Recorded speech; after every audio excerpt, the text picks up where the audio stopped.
Hey guys, we're here for another romantic party. Ladies and gentlemen, welcome to the Romance Hour. Wow, wow.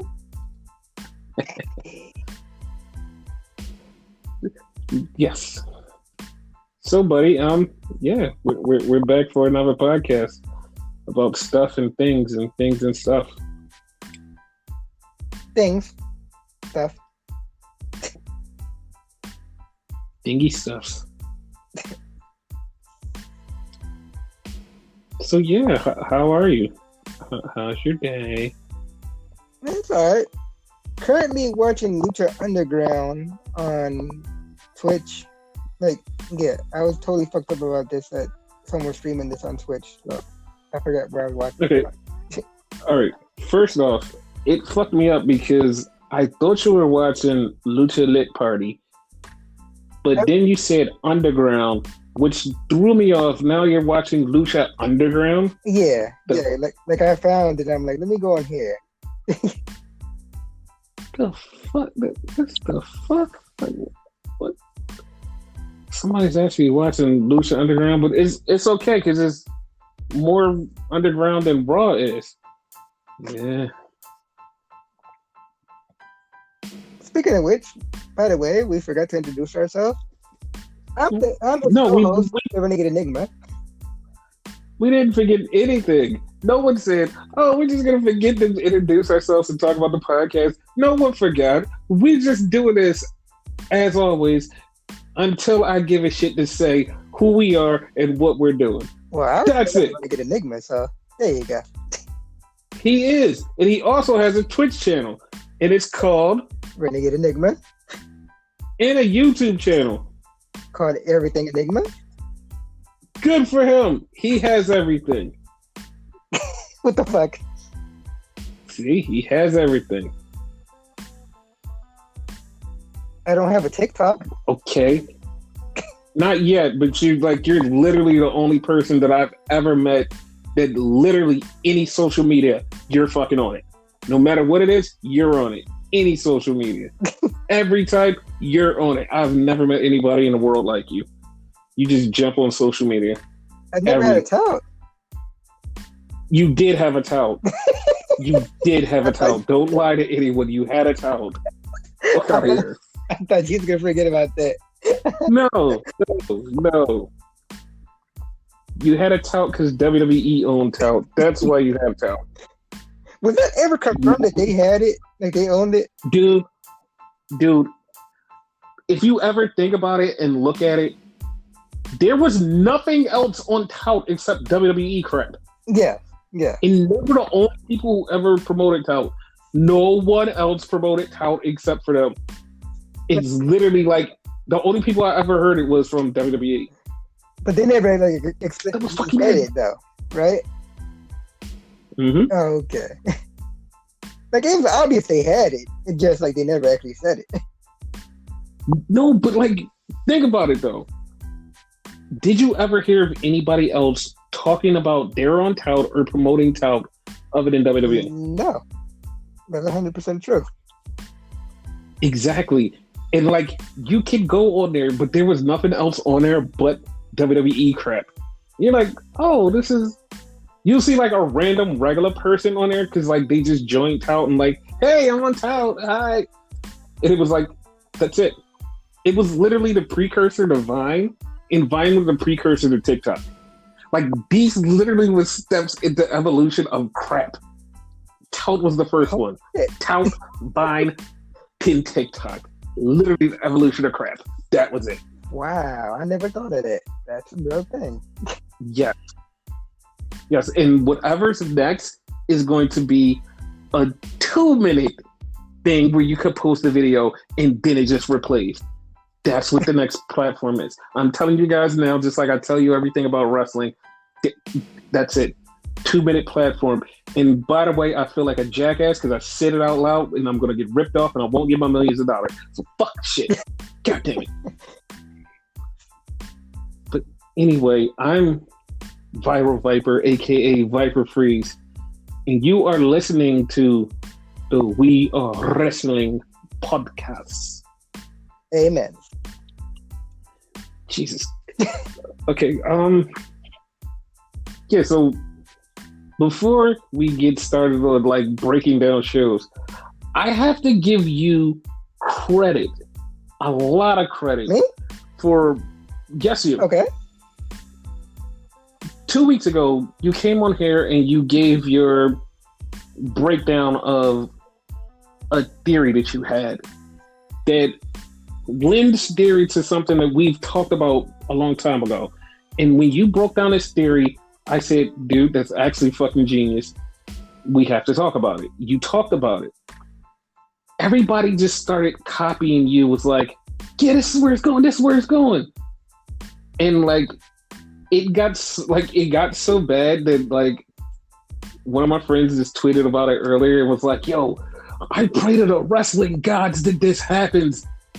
And like, I almost tweeted like, oh, I'm going to make it happen. But I said, no, I just said, oh, it will. I just said it will. Like, I really would say, oh, I'm going to make it happen. Like, because like, I'm kind of proud of myself on that one. Because normally it's you that comes up with this shit. Like, you're, yes. And I call you, you're the analyst. You're the, like, know all, be all, you know? Yes. Like, me, I always say, I'm just a fan or whatever, so. But it literally made sense. And it was so funny because when you said it to me, it was like, holy shit, I actually forgot that was something that was supposed to happen. And it was like just dangling there. And when you connected the dots all the way, I was like, dude, what the fuck? Like, I didn't even connect those dots. like, I knew the end game. I did not connect any of those dots in between. And you... And it was like, fuck, like I didn't even see that shit. Like I've been through one of your long-term things, like long-term booking, slow burn, and all that shit. So, yeah. Mm-hmm. But yeah, I have to give it to you that you predicted The Rock versus Roman Reigns at WrestleMania. Everyone is talking about that shit now. Yes. And I have to get pissed off at myself for unforeseen circumstances of actually screwing me out of being totally right. Dude, it was supposed to be Naomi. It was supposed to be Naomi to come out and challenge Bayley and keep this feud going. It was. I didn't just make that shit up. It literally was. You know why it didn't happen? Naomi's injured. She just had surgery today. That's why. And literally, like, soon as it was broke that she actually had the surgery, it literally trickled out, was like, yo, she was supposed to fight Bayley and they were supposed to feud until Sasha came back. This is the only reason the plans are going differently, because Naomi's injured. And I'm like, fuck, that's exactly what I said. But she got injured right before it was supposed to happen. And that's why things changed. That's it. That might be a blessing in surprise, though. It's not. It's actually because they're still trying to scramble to put together this whole Sasha and Bayley thing and stretch it out the right way. That's why it's a problem. Because like now they're going back to Nikki Cross, and it's so much. It's just like, this is why injuries are bad, and also this is why COVID is bad. That didn't have anything to do with the other thing. She said she doesn't have COVID, so she's actually good on that. But NXT, a lot of people have COVID. I heard. And it's like, it's so funny because everybody's like, yeah, well, NXT's like, you know, like WWE's been having that problem with a sloppy shop. Wait, what? They've had this trouble with a sloppy shop, but the whole time AEW still has COVID cases too? Wait, no, they don't have COVID cases. Oh, Lance Archer has COVID. God damn it. You know that guy that everybody was talking about, Brendan Carter? That guy that everybody's been talking about that wrestled 3 times on AEW in the last 2 weeks, who was like really good. and should be signed, who's not signed to any company. Hello, WWE. Is not signed to any company. Has COVID though, but he got it from AEW. There's some people in AEW who do have COVID, and that's why they haven't been around for a couple of days. It's actually a COVID outbreak in AEW also. I had a theory Brian Cage has it too. What? Why would Brian Cage have it? Oh my God, that would be so out of the realm of possibilities. AEW doesn't run a sloppy shop though. That was me smiling and pointing to my teeth like one of those fucking memes. The Jeff Jarrett like Double J smile. Yeah. Yes.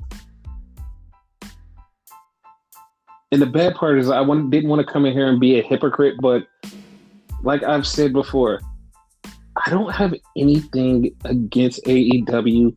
My thing is always against the fucking AEW fans.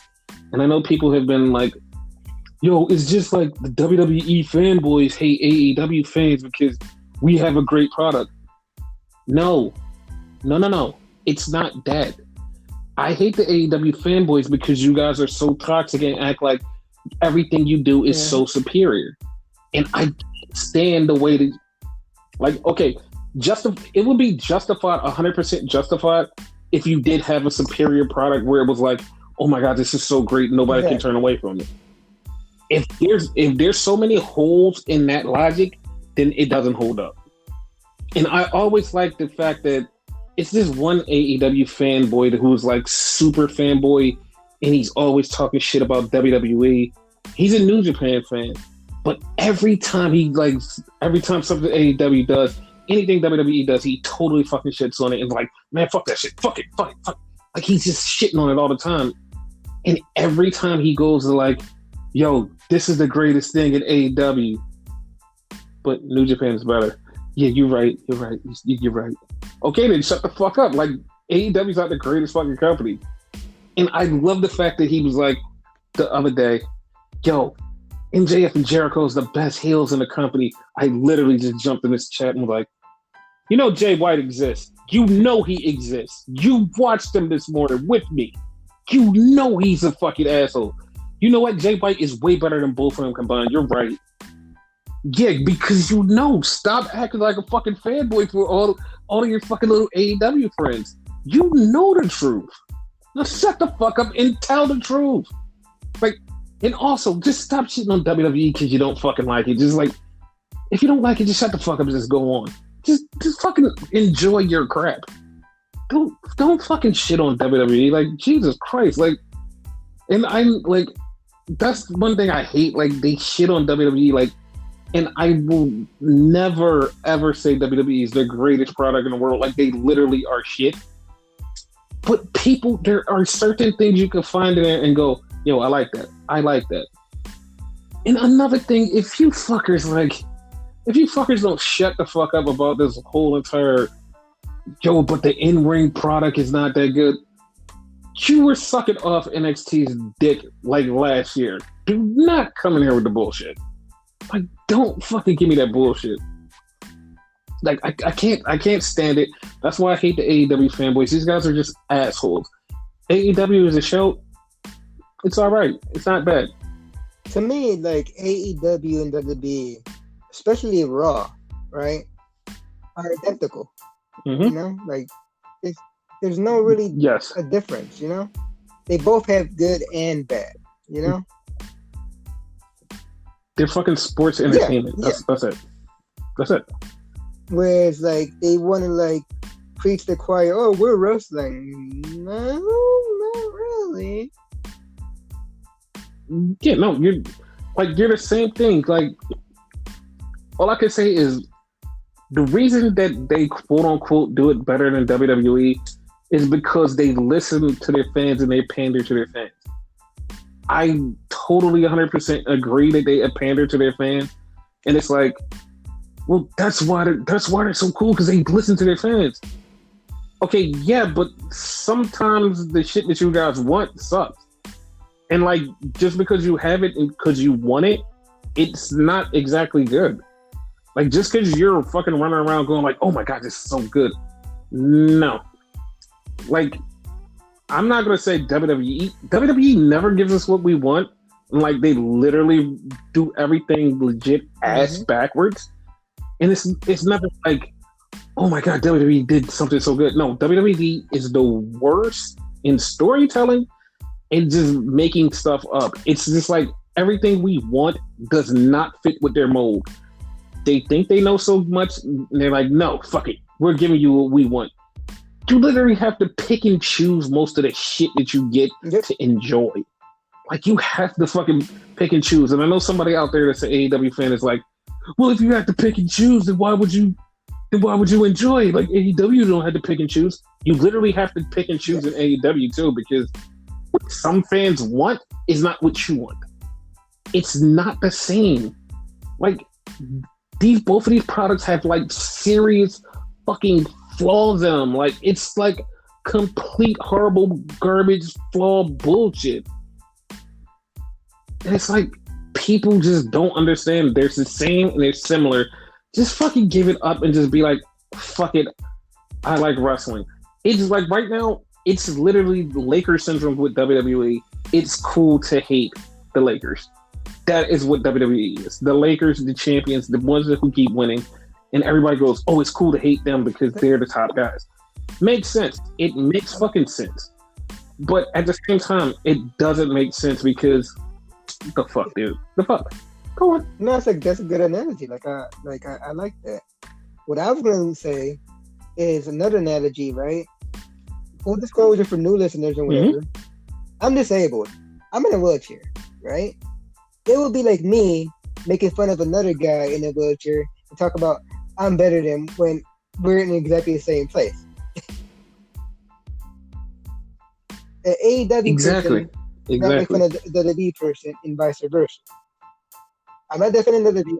I'm not defending AEW. Like, but no, I just like every time we come on here, I have to clear that up because I always get a DM. Why do you hate AEW? And I always tell them, listen to the fucking AEW reviews. It's not us hating on AEW. We literally put the disclaimer out every time. We hate the fans. We hate their fan base. We literally hate their fans. That's it. We like AEW. We hate their fans. Like, if somebody's listening, like, yo, you really hate me? I hate the way you act. That's more like it. Because, okay, right? Full disclosure, right? For you, a question for you. Mm-hmm. The top 5 favorite female, top 5 AEW wrestlers. Because my top 5. Wait, my top 5 AEW wrestlers. What? Could you cut out for a second? Like the top 5 AEW like wrestlers. Like it could be male, female, tag team, whatever. I know you at least have 5. You probably have more, but it's FTR, Britt Baker, Ricky Starks, Darby Allin, and Lance Archer. Those are the top 5 straight off the bat that I could say. Now, that's it. If we were like so totally like biased to WWE and whatever, people to do that? I don't think so. No. Here's the thing. If I was like so super loyal to WWE, all of my top 5 would be former WWE exactly. guys. Like the only person on there that was like a former WWE guy was FTR. That's it. And like you can make the case for Lance Archer, but like it's been so long Lance Archer has been gone. You really can't even put him in the WWE category anymore. I can have more so in the Japan That's guy. Crazy. To be honest with you. Yo, like even fucking Impact, dude. Because by the way, full disclosure, because I like wanted to wish him a get well, make sure like he's okay. So I went to his Twitter handle. His Twitter handle is still Lance Hoyt. Yes, it's still Lance Hoyt. Because I seen it, I was like, no, is this really Lance Archer? And then like I went to this page, I was like, Wait, that is Liz. Oh, why is his name so Liz? At Holy least it wasn't fuck. Dallas. Remember when he was Dallas? Yes, I remember Dallas. I remember that. But I would consider him more of a New Japan guy because he had the most success over there. Yes, he did. I consider it where you became a star, you know? Mm-hmm. But yeah, I could say my top 5, like the Dark Order. Oh Jesus! Wait, is this a real thing or like this is a whole joke that you're Seriously, doing? like you know my thing. I love dark gimmicks, so I love. No, but like, no, I'm just gonna put everybody in a full disclosure moment because off the podcast, there's been like a bunch of times that you've been like, "Yo, I hate the Dark Order." Here's the thing. Here's another disclosure. Right? I hate the WWE shots. Like ever since Brody Lee showed up, which I'm not hating on Brody Lee. I'm just hating the spot that they gave him because he's actually in my top 5 too, in a separate spot. Like I hate that. I love the fact that he destroyed Cody. That was like really awesome, and what he did this past Wednesday, whatever, which we discussed. But like the whole him being Vince-ism to him being Vince. That's what I hate. I don't hate the Dark Order because I love what they. Yeah. I love the original one where it was just Evil Uno and Stu Grayson and whatever, where like they would have the minions or whatever, they would sit down on. Like it seemed like really dark and demented.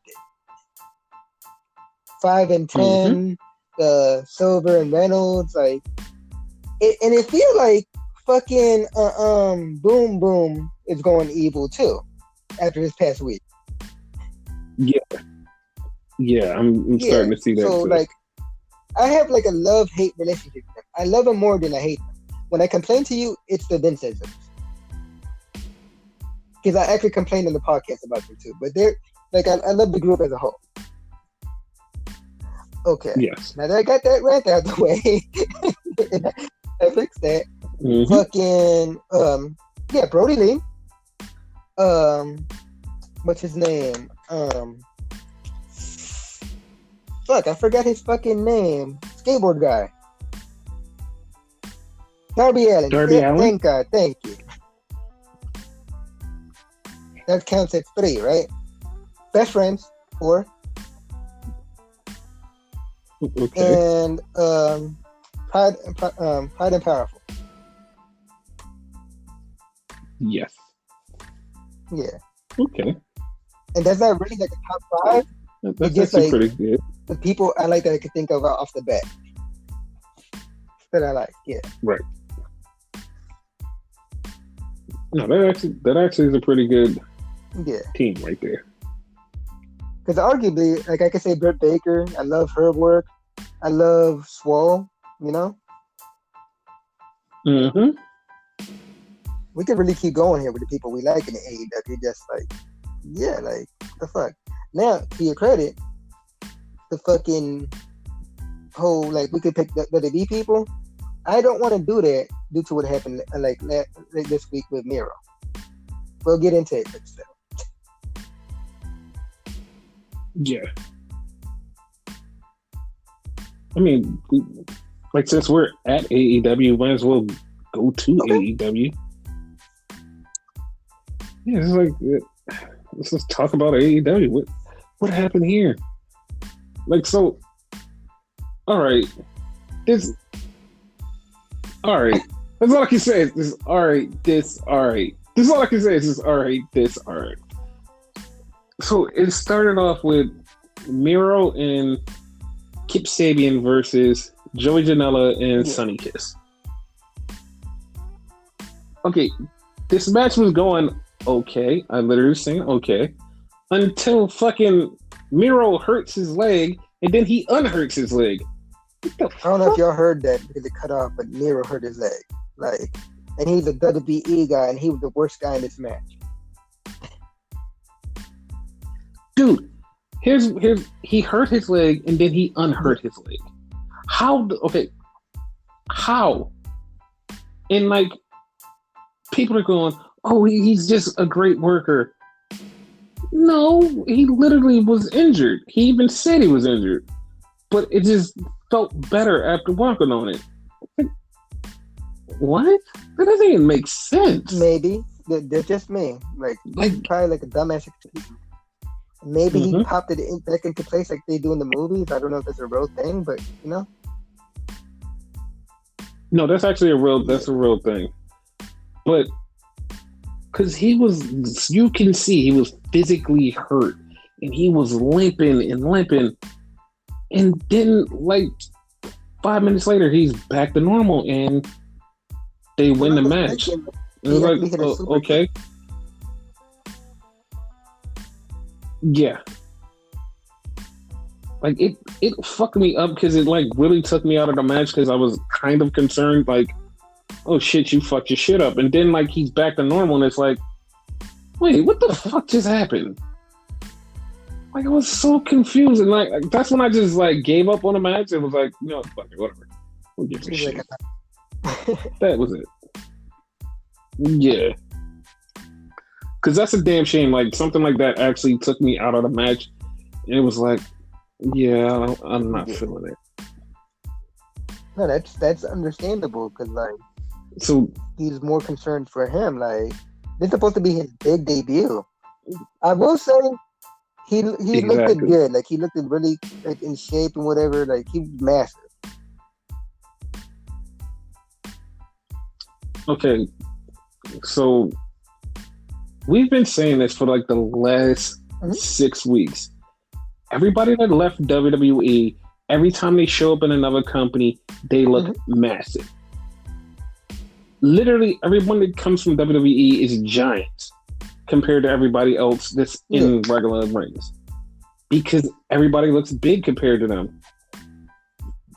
Like, and that's been a case for the last 6 weeks. So, I mean, it's just basically big WWE guys show up in regular small people country. Yeah, but mind you, when I say that, right, I'm not comparing him to like other AEW superstars, right? I'm comparing it to, like his old body, like before and after. Like he looked at like really like he hit the gym for a minute, you know? Okay, he's stuck in quarantine at home. What else are you going to do? I mean, besides masturbate, but I mean, other than that, what are you going to do? Twitch. Actually, he does that, and so do you. Apparently, that's part of his gimmick now, too, because the former Accolade, which is a camel clutch, which fucking JR almost called a Cobra clutch. Go figure. It's called Game Over now. So I guess the whole Twitch thing is kind of like his gimmick. Okay, like, I really have to, like, take a shot at him for this Game Over thing because no. That's Kenta's submission move in New Japan. It's called the Game Over, and it's been called the Game Over for like a year and a half. Like he's not doing the camel clutch. He's actually doing the yes lock, and he calls it Game Over. Okay, that's like you're literally taking somebody else's finisher's name and calling it Game Over, but whatever. I mean, no AEW fan watches New Japan, so whatever, it doesn't matter. And yes, that was a shot at you guys for leaving and going to New Japan. I mean, going to AEW. Yeah, that was a shot. That was a shot. Just take it in and just wipe off the blood because I shot at you. Now let's move on. Let's move on. Okay, this backstage interview, right? This kind of bothered me, and like you made me kind of see the light, but I still hate it. And actually, there's something that I have to point out here that somebody else pointed out to me. So it's a Young Bucks talking to Tony Schiavone. Did you see Nick Jackson? No. Did you see COVID? You don't see COVID, but so yeah, like Nick Jackson may have COVID, and that's why he wasn't there because it was very fucking odd. It was very odd because they're usually everywhere together in every scene. Your brother's not going to be in the scene. You're just going to come out and you're going to talk. You're going to do the talking. Something just seems off right there. So it was like, and like somebody had remarked was like, maybe Nick Jackson has COVID. I'm like, that makes sense. It makes sense. But back to this promo and everything, I hate it. Like, I love seeing Tony Schiavone talking, and I love him being an interviewer because it brings me back to my WCW days. It's great. It's fucking great. And to know him on his podcast, to know what kind of an asshole and cool person he is and down to earth, like jerk just like the rest of us, that makes me love Tony. I'm glad that Tony has a job. I'm glad he's doing his job. I hated this because of Matt Jackson.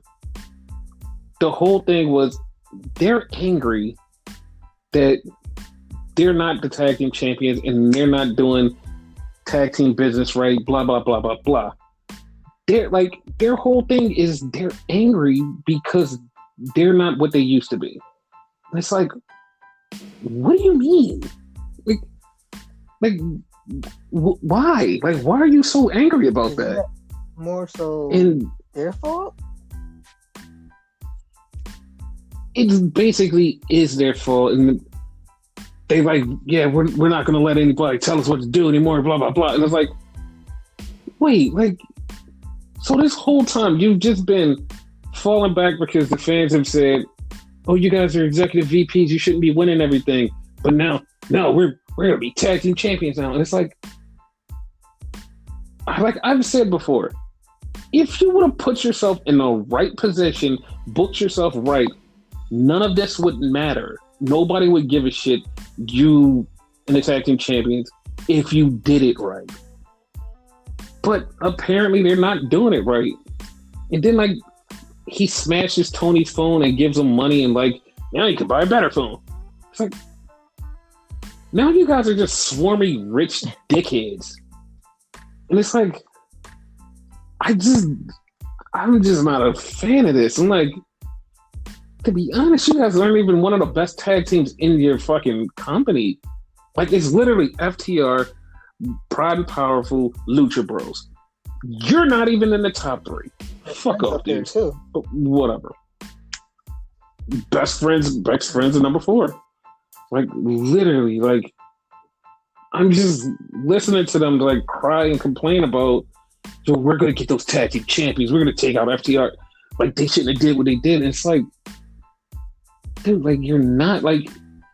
But I know exactly what's gonna happen. They're gonna win the tag team championship at the next pay-per-view. Everybody's gonna cheer. Everybody's gonna be happy and be like, oh my god, they're the best tag team in the world. Yada yada yada. Whatever. And here's another thing that lets me know that's where it's going to. Because they randomly got back on Twitter and reposted the picture of the tweet that they sent out. Yo, one day FTR is going to fight the Revival and the world's going to rejoice. They randomly post that and I'm like, oh, I know where this is going. You guys are going to fight. You're just letting everybody know it's going to happen. Yeah. Like, okay. Hello? Yeah, like I thought you were going to add something. That's what I'm saying. It's okay. Like, well, okay, like, you fucking posted that, like, we see it coming, so. Yeah, I mean, there's nobody who did not see it coming, so, like, okay, guys. Saw it coming. Okay, I guys. gotta put that joke in. That's your favorite show. By the way, I don't know if you mentioned it, though, right? The prior, like, match, Miro and Kip Sabian faced Bad Kiss. Joey Janela. No, I mentioned it. I just didn't call them Bad Kiss. I said Sonny Kiss and Joey Janela. I just forgot their tag name, so I just called them who they are. I don't even think they have a tag team name. Yeah. They do have a tag team name, but every week we come on here and forget it. It was like that one week we remembered it, and then every week after we have totally forgot it. Just forgot this shit out of it. But yeah, that happened. Then we had a Eddie Kingston interview. I mean, not interview, a promo. So, because Lance Archer is out and they were going to have a 6-man tonight, Eddie Kingston wound up getting a title shot against Jon Moxley.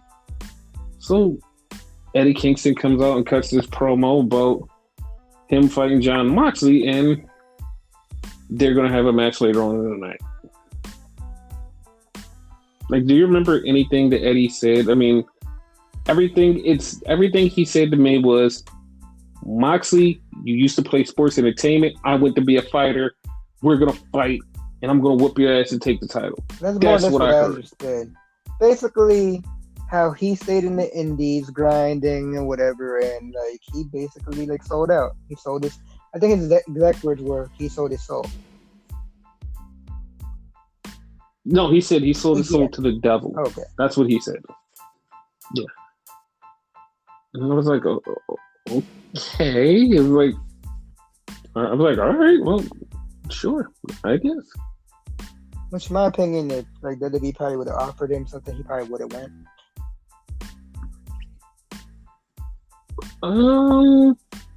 Here's the thing: they did offer him, but they offered him a day late. They literally offered him a day after AEW offered him a contract, and he took the AEW contract first. Okay, see? Had the WWE contract come in first, like he probably would have been WWE.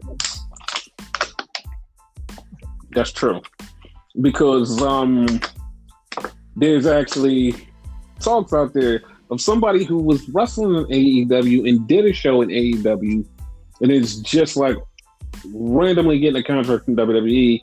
Warhorse. WWE is trying to sign Warhorse. Like, I don't know how that's gonna work. I hope it works out good, but we'll see. We'll see. Because I have a feeling like they're gonna try to change Warhorse. He's like the better version of Warrior, and he like still his match was really obliterated by the fact that Zack Ryder showed up. Like, people don't even remember his match; they just remember Zack Ryder showed up. That's it. Like, to be totally honest with you, like, out of all Cody's like title defenses, that was the worst one in my opinion. Exactly, and a lot of people like totally shitted on that one and was like, "Yo, Warhorse was like that Warhorse match was garbage," but like for 2 months. When he said open challenge, literally every fucking person would open their mouth. Warhorse, Warhorse, Warhorse. We want to see you fight Warhorse. Warhorse has a match with Cody, and nobody cares. Just like that's why I'm afraid of him going to WWE, because it's gonna be like, they signed Warhorse, and like I have no faith in WWE doing anything with Warhorse. So I'll just leave that. They bought so many people that they have. It's like, you know. Mm-hmm. The only saving grace in WWE for the most part is NXT. As far as people's gimmicks and you know, them having like a proper push and whatever. Yeah, we're gonna have a lot to talk about on NXT, because I got a few things I'm gonna throw your way that I've heard speculation and theories. So yeah, we're gonna get to that later.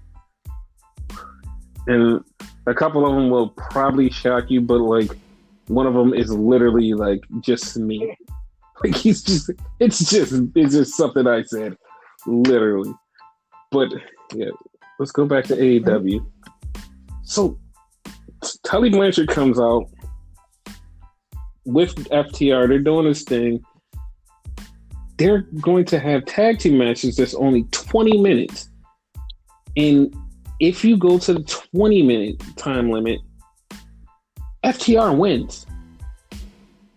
I'm like, oh, okay, that makes sense.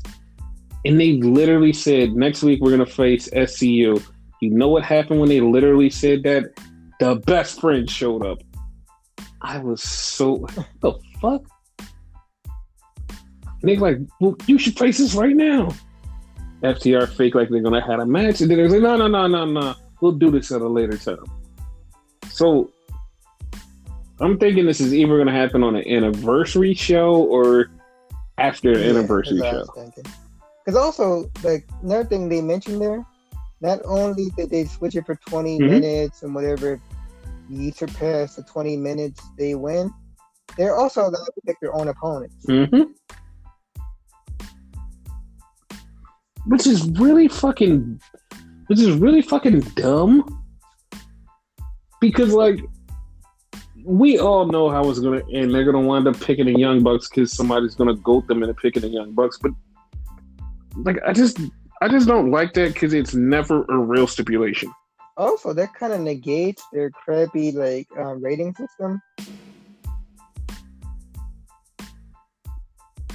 Wait, there's a rating system? Yeah, tag team ranked 1, ranked 2, 3, what have you. Wait, when did that happen? Day 1? This is me being sarcastic, by the way. Yeah. Like, what the fuck? Like, to be honest, this is more your fault than it is mine. You literally said week 4, yo, when are they going to stop doing these rankings? Because nobody's going to remember them. I said, dude, they're going to reset at the beginning of the year. Everybody's going to remember them. We're at the fall of 2020 and nobody gives a shit about them anymore. Because, they said, see, like, fucking Young Bucks were, like, ranked number, 2 or 3 or something like that. Like, what the fuck? Mm-hmm. Yeah. But nobody cares about them when they do stuff like this. And this is on you. You did this. And I'm proud. Yes, you are. And powerful. Speaking of not proud and powerful, but Jack and Jackasser. What the fuck? They go back and they're doing a promo with M.I. Jeff and Y2K. And they're talking, and they're both like, oh my god, I know I skipped ahead, but I wanted to talk about this because this fucking pissed me off. They're fucking talking about last week when they both called each other losers. And he was like MJF was like, I heard you call me loser because it was all over Twitter, Facebook, and blah, blah, blah. Jericho goes, I heard you call me a loser because I saw it on Dynamite. I'm like, okay, this feud is a slow burn feud, but I literally give 0 fucks about this feud. Like 0 fucks about this feud because it makes no sense. Like they started out where they wanted to be friends. Now they're just fucking calling each other losers. And you can see parallels of M.I. Jeff and Y2K. And you're like, yo, they kind of look like each other. They're kind of the same person. And you're like, he's like the future version of him and he's like the past version of him. It's like, it's a level of annoyance there that I cannot tolerate. And it's like, okay, yeah, they're supposed to be annoying. You're supposed to hate them. No. It's an annoyance and entitlement of them thinking they're so good and they're not. That's what bothers me. It's like, okay, you guys are playing heel right now, not the heel that I want.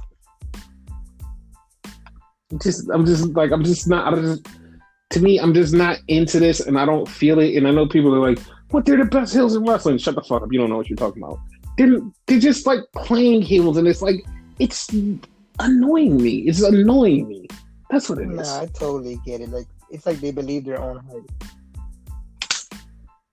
Yes, and it just fucking annoys the fuck out of me. And I just can't get into it because like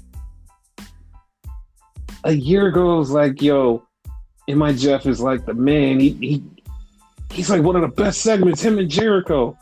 A year later, it's like, yo, they both ran their course. I'm done with it. Just can we like not have them anymore? Seriously. Like they kind of showed them like that approach and shit. Yeah, and I'm really taking everybody's ammo away from, yo, in the podcast before you said this. No. I literally just told you why. I'm not WWE and AEW. I'm keeping track of all the bullshit I said, and I am retracting and double downing on some of the shit I said.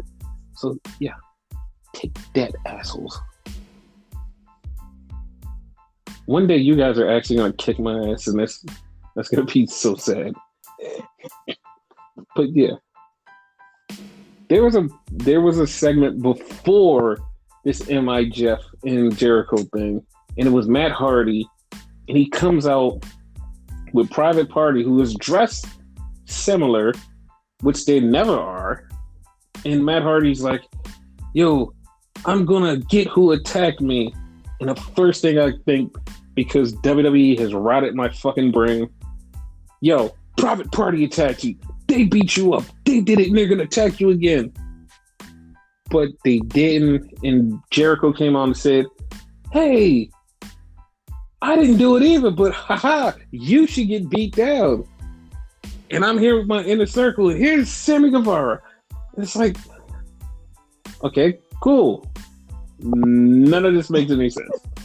Like, because if you listen to it, Jericho never said, I attacked you.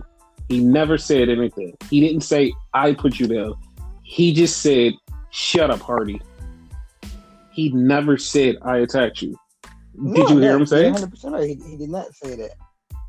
But he didn't do exactly. It. You know what I mean? Because Jericho's the type, like, he actually lied and said, like, he would, like, attack you to your face. But no. After he kicked your ass, he would tell you he kicked your ass. Exactly. That's what's leading more and more to the Private Party thing, especially because they look like totally different Happy Private Party than they used to look. And they're going back and forth, and then Quinn basically challenges Jericho to a match next week. And it's so funny that I remember saying something on this podcast last week about Quinn and Jericho going back and forth and having a pretty decent exchange. I remember saying that, but no one listens to this podcast, right? Right? Apparently everyone listens to the fucking podcast. Well, important people. Yeah, a lot of people. Exactly. Then we had Hangman Page versus Evil Uno with Kenny Omega on commentary. This match I actually really enjoyed. Well, I mean, Hangman Page, and this has been a baffling thing from people for the last 3 weeks. Hangman Page has been wrestling by himself, and everybody's been like, yo, I didn't know he was that good. I'm like, the fuck y'all wanted him to be world champion in the beginning? Why nobody remember this? Like, he's actually good. Like, he's really good. And it just bothers me that every time he does something good, everybody goes, yo, I didn't know he was that good. I'm like, yo, watch them in the beginning. What the fuck? But it's okay. Because him and Evil Uno did a pretty good match. And Kenny just kept, like, I don't know what's going on. I don't know if they're going to get back together or, like, he's going to turn on them. Like, what did you think? Because to me, it was like, I literally have no idea what's happening with these two. Part of me doesn't give a fuck about the whole him and Kenny situation. I just enjoyed the match. But I feel like, yeah, it's confusing. Like, he kind of likes him, but he wants to run solo. Like, you're cool, kid, but, like, I'm thinking about me now, you know? So they probably do the thing where, like, he's going to be by himself for a minute, but then after a while, he'll get back to him.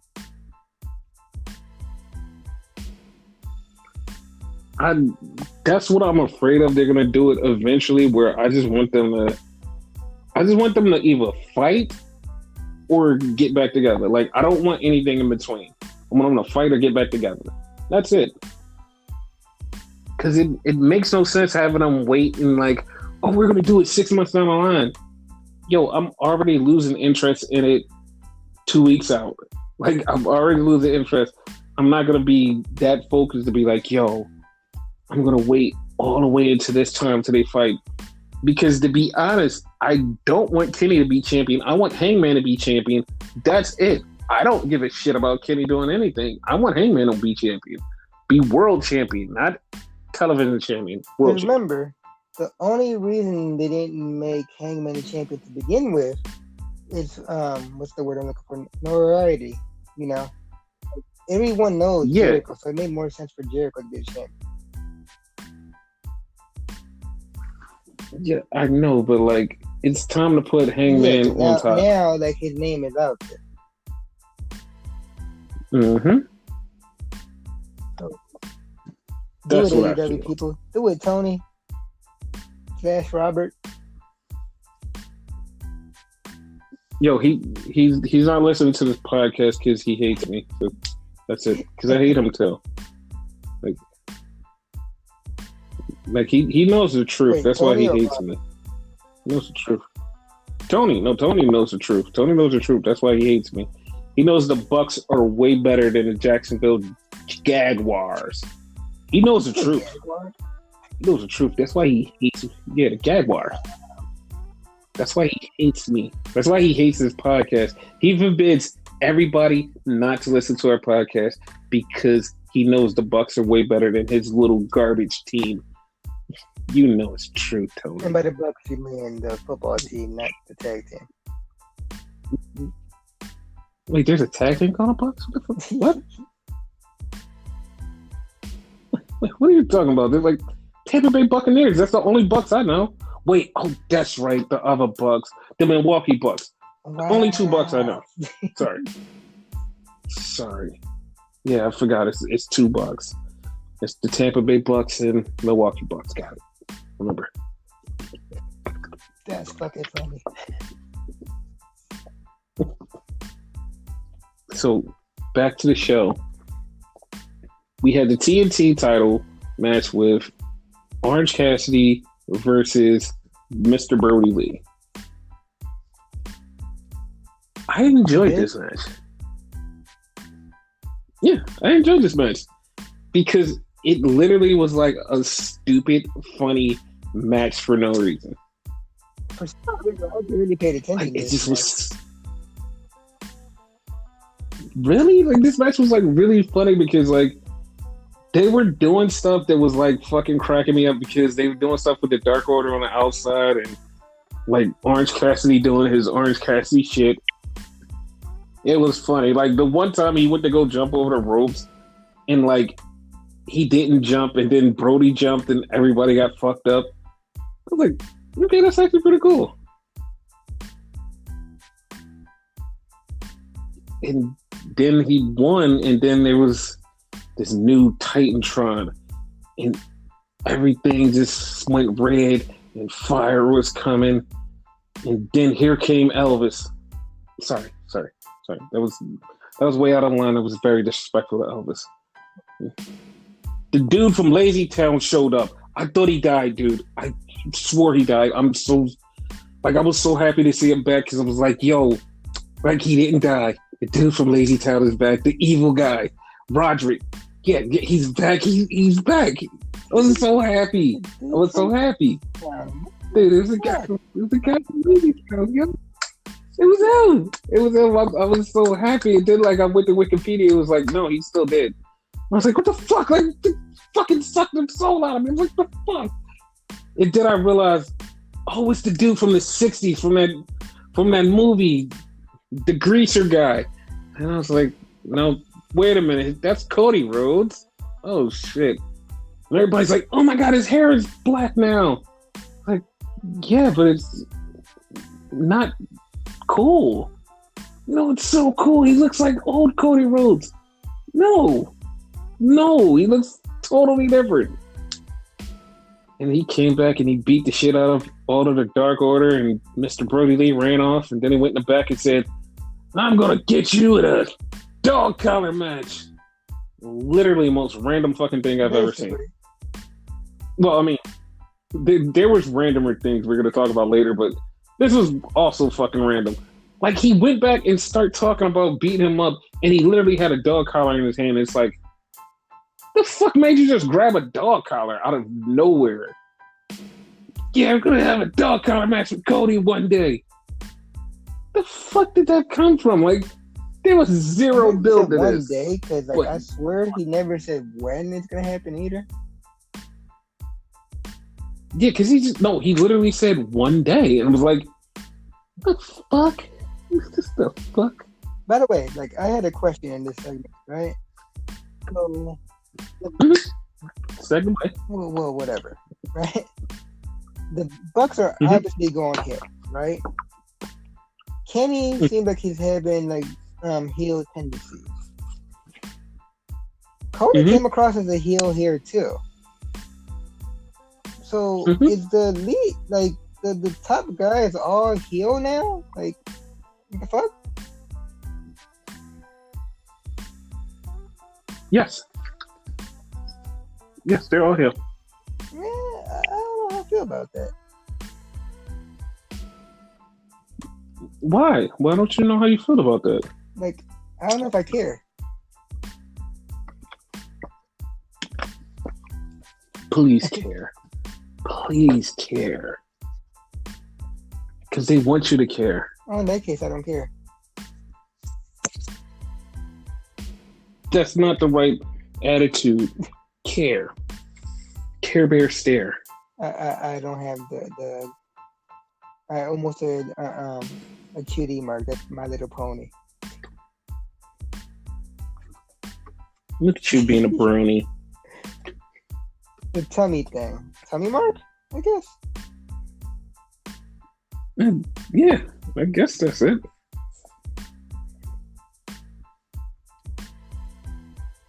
But yeah, then we had Thunder Rosa and Shida versus Diamante and Ivelisse. Yeah, this was a good match too. Yeah, it was. It was a good match, but Shida and Thunder Rosa came out as winners. And Shida picked up Thunder Rosa's title like, yo, I'm going to take your title. And then they did like the little friend tag team title thing where they was both standing next to each other with the title. And they kept looking at each other's title like, I want your title. I want your title. Hopefully they have another match where they put title for title. That's gonna Or be something like that. interesting as shit. Mm-hmm. And then we had Moxley versus Eddie Kingston. I liked everything except for the ending of this match. Because he ended the match by choking him the fuck out. I was like, what the fuck? Like this is how it ends? Like you just gonna choke Eddie Kingston out? Like I was a little angry because like Eddie Kingston deserved a better way to go out. But he choked him out. What was it? Apparently this is called the Bulldog Sleeper. Like, you know? Okay. Whatever. And then like after the match, we had the Lucha Bros come out. The Lucha Bros came out. The Lucha Bros attacked Moxley. And then here come Big Will Hobbs. Big Will Hobbs come out, even the score. And then after that, here comes Darby Allin to help out. And Ricky Starks speared the living godforsaken fuck out of Darby Allin. Yeah, like he's Dude, a fucking like heavyweight, like because he's like a cruiserweight. Let's be honest. He tore his ass up. Like wow, like he fucked up his inside. Dude, when he fucking hit him and he flipped, I literally had to rewind it because I was like, yo, what the fuck just happened? That's how bad it was. Because I was like, what the fuck just happened? Apparently he fucking fucked him up with a spear. It's like, Jesus Christ. That kind of reminds me of Moose's spear. For real. Yeah, but Jesus, he fucking took him. He took it way out of his shoes.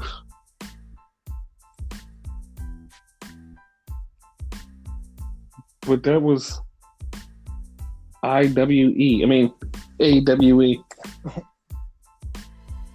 I don't know why I said IWE. I was very off. Yeah, this AEW wasn't the greatest. Like, it was okay, I guess. Yeah, but to hear certain people tell you it's like, it was way better than anything. Matter of fact, it was way better than any wrestling I've seen all weekend. What? Like, what are you talking about?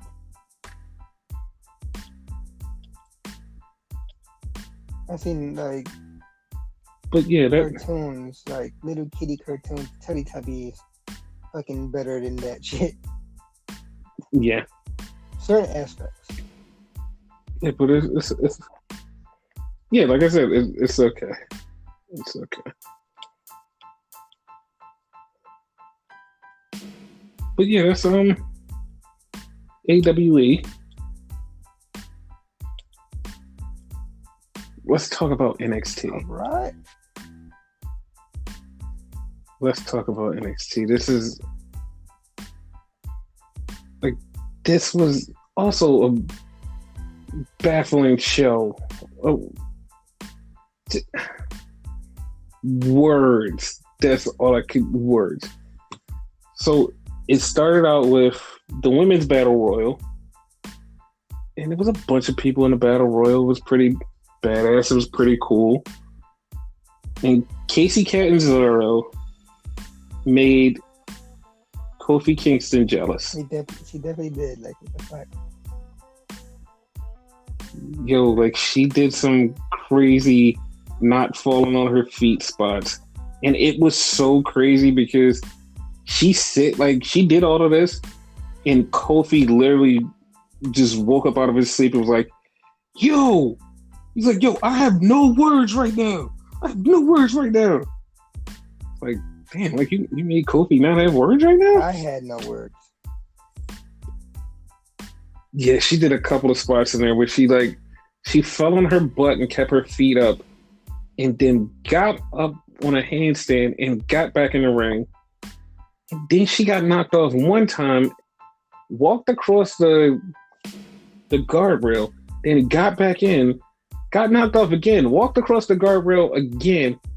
Caden Carter got knocked out. She stood on Caden Carter, got back in the ring, and was in the ring for a minute. I was like, God damn, dude, like, she just won't go out.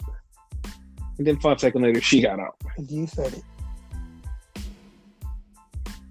Yes.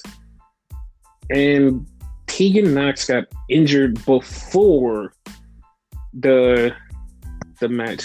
Now, I was kind of skeptical on this, but then I found out that it might be a little more true than I thought. Tegan might be out with another injury. Well, a serious one this time, an ACL injury. So they had to kind of write her off. So, yeah, she's out. This fucking sucks. Like, Tegan is really good, and she just came back from an injury, and this fucking sucks. Like, I'm gonna say something controversial, as if I never do. Mm-hmm. And, like, it might piss you off a little bit, though. We're gonna, like, disagree on this, more than likely, right? If Tegan really is injured and, like, it's gonna be, like, a long way for her to come back, right? She needs to go. Mm-hmm.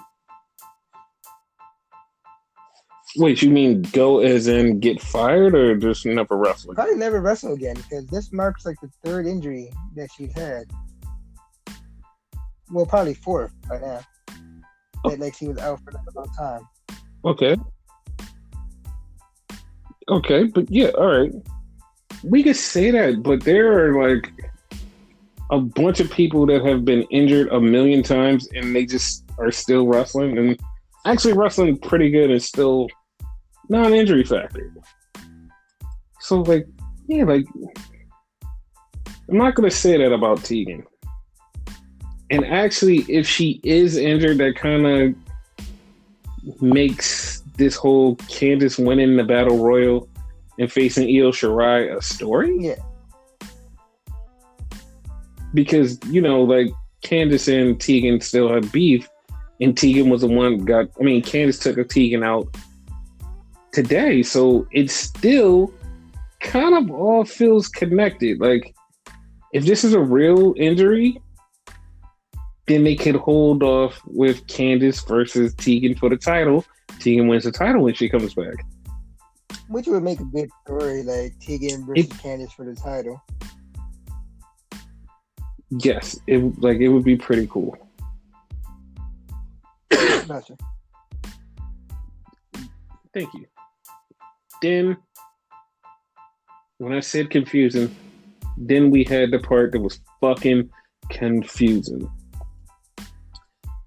We had Fandango talking to William Regal and a bunch of jackwagons about this theory that he had of doing something for number one contenders of the tag team championship. First off, Fandango's talking in a British accent. I didn't understand him. Then he has angry William Regal, who is already British, but talking in a deeper British accent, more angry, trying to explain what's going on. They're both not explaining anything right. There's people talking in the background. There's a lot of super British people talking at the same time. And I am so baffled that I literally was just turning to Renegade like, dude, what the fuck what just happened? I thought I had it, but even I was wrong. Yo, when you explained it, you was like, yo, it's just like that AEW 8-man tag match.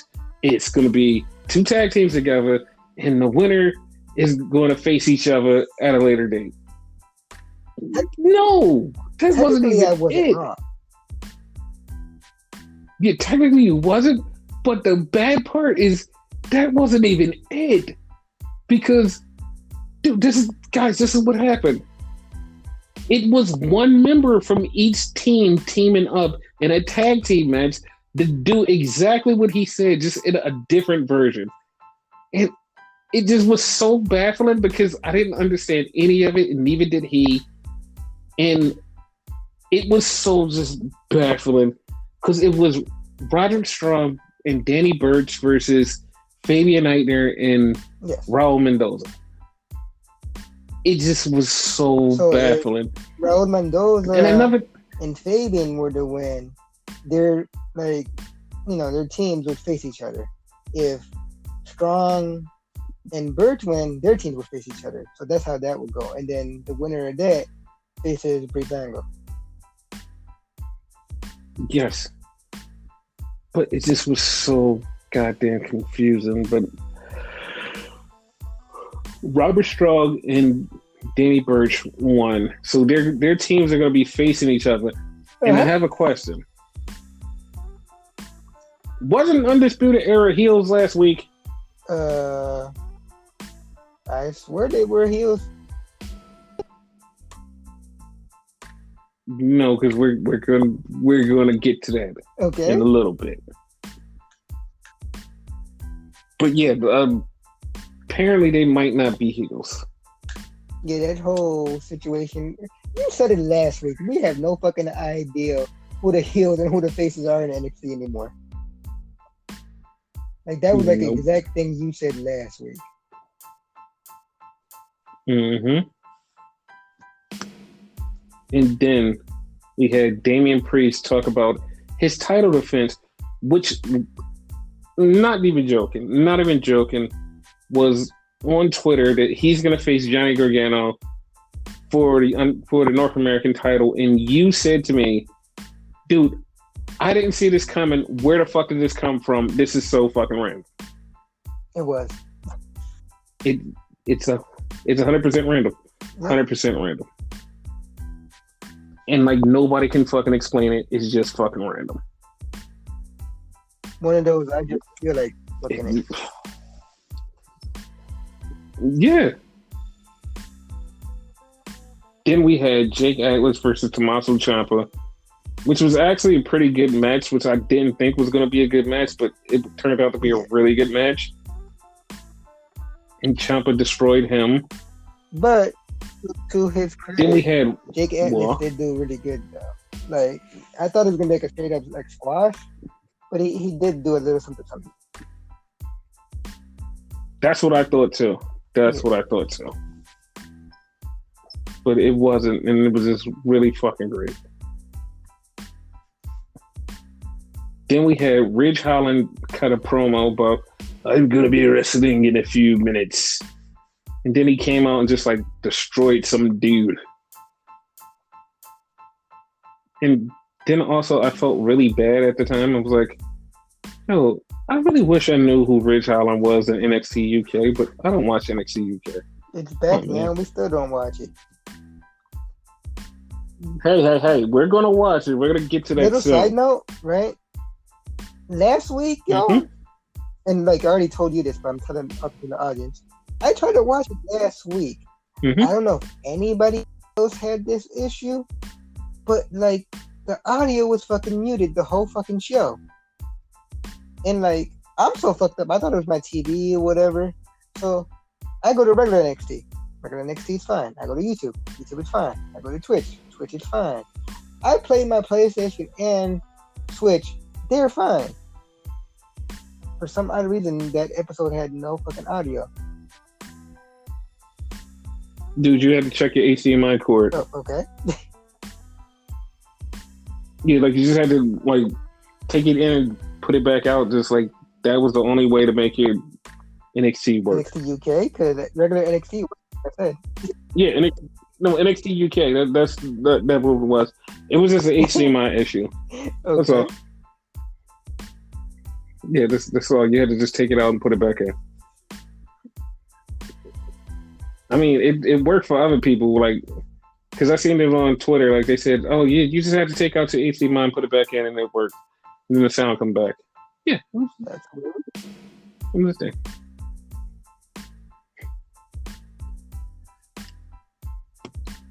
And then we had Swerve challenge Santos Escobar again. Say, hey, I want to fight you again for the title. I don't care. I'm moving on. That's what I said. Nobody else said that but me, because I didn't care that I'm moving on because it made no sense.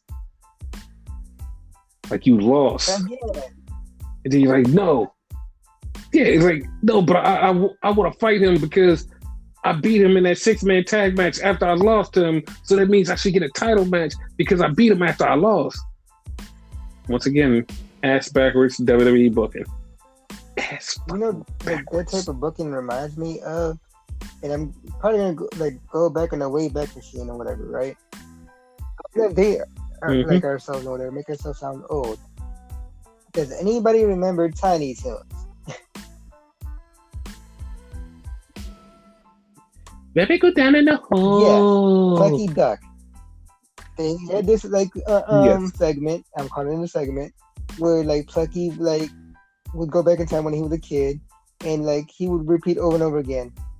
Something go down the hole. Like it could be anything, right? It was funny the first couple times, but like the 8th time you hear it, it's like okay, like you can stop now. That's how like I feel these guys are. But yeah, like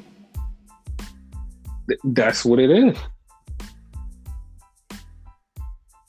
And then we had a match between Austin Theory. I almost said Ace Austin, and he's not even in this company yet. But Austin Theory versus Damian Priest, and they had a okay match. It wasn't nothing to be happy about. But the thing that made me go okay was after the match, Johnny Gargano attacked him. I was like, oh, so that's why they're having a match after they booked it, and then he comes out and attacks him. So that's why they're talking about the match. I see now.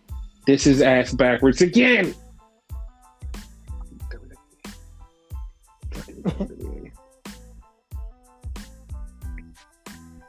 Now, this is what I wanted to talk about. There was a promo where somebody said they're coming to get back their NXT title. And the title has been blah, blah, blah. I don't remember exact wording, but they're coming to get back their NXT title. And they're going to show up. Basically, to my understanding, like He hasn't been defended right. That's what I understand. Yes. And they're going to show up at the pay-per-view.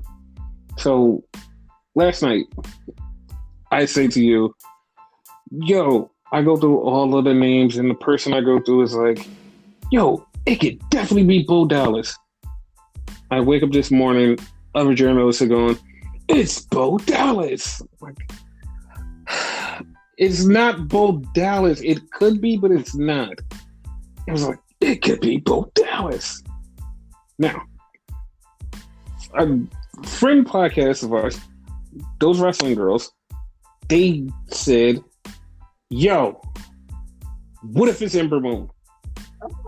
I was like, oh my God, what if it's Ember Moon? I forgot about that. Exactly. This was like, oh my God, what if it's Ember Moon? That would be pretty cool. That would be pretty cool. Like, that would be awesome. We went down the line of like a bunch of things. It's a former champion, whoever this is. You couldn't see it. Like, it was kind of like a night vision scene. Picture that game like Siphon Filter and all that. That type of filter they had on.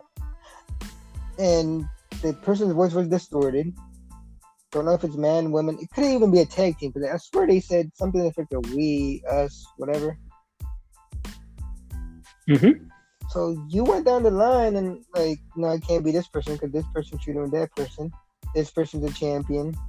This person's already there. You know, like there's a lot of things that we took out. He never mentioned Ember when we went to the women, though. So it could. Yes, it could be Ember. Yeah, because I don't even know how I skipped over Ember, but I didn't even mention Ember. Because out of the men, and like I could only remember a few. Like you mentioned, Sami Zayn. Sami Zayn's in the IC title like feud, so it can't be him. Kevin Owens is in the feud with Aleister Black, so it can't be him, and so on and so forth. You know. But like I told you off mic a while ago, I said, yo, Bobby Roode is set for a comeback, yo. He was like, yeah. He hasn't been around. And like that night I thought he was supposed to show up on Raw and I left it alone. But as I said that, yo, he's set for a comeback, right? They said they're looking for their championship, right? Bobby Roode used to be NXT champion. Yep, could very well be him. So out of those three possibilities, it's either Bo Dallas, Ember Moon, or Bobby Roode. And we will find out in 2 weeks at the pay-per-view. It's going to be it's going to be fun. Yeah, it's going to be a good one. Now on to the main event, which was the Gauntlet Eliminator match. It started out with Kyle O'Reilly and Kushida. And I've seen so many people on my timeline go, oh, I didn't know that they could wrestle like that. I was like, shut the fuck up.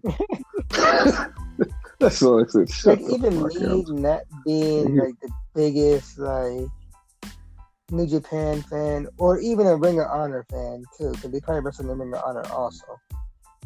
Even I know these two could go.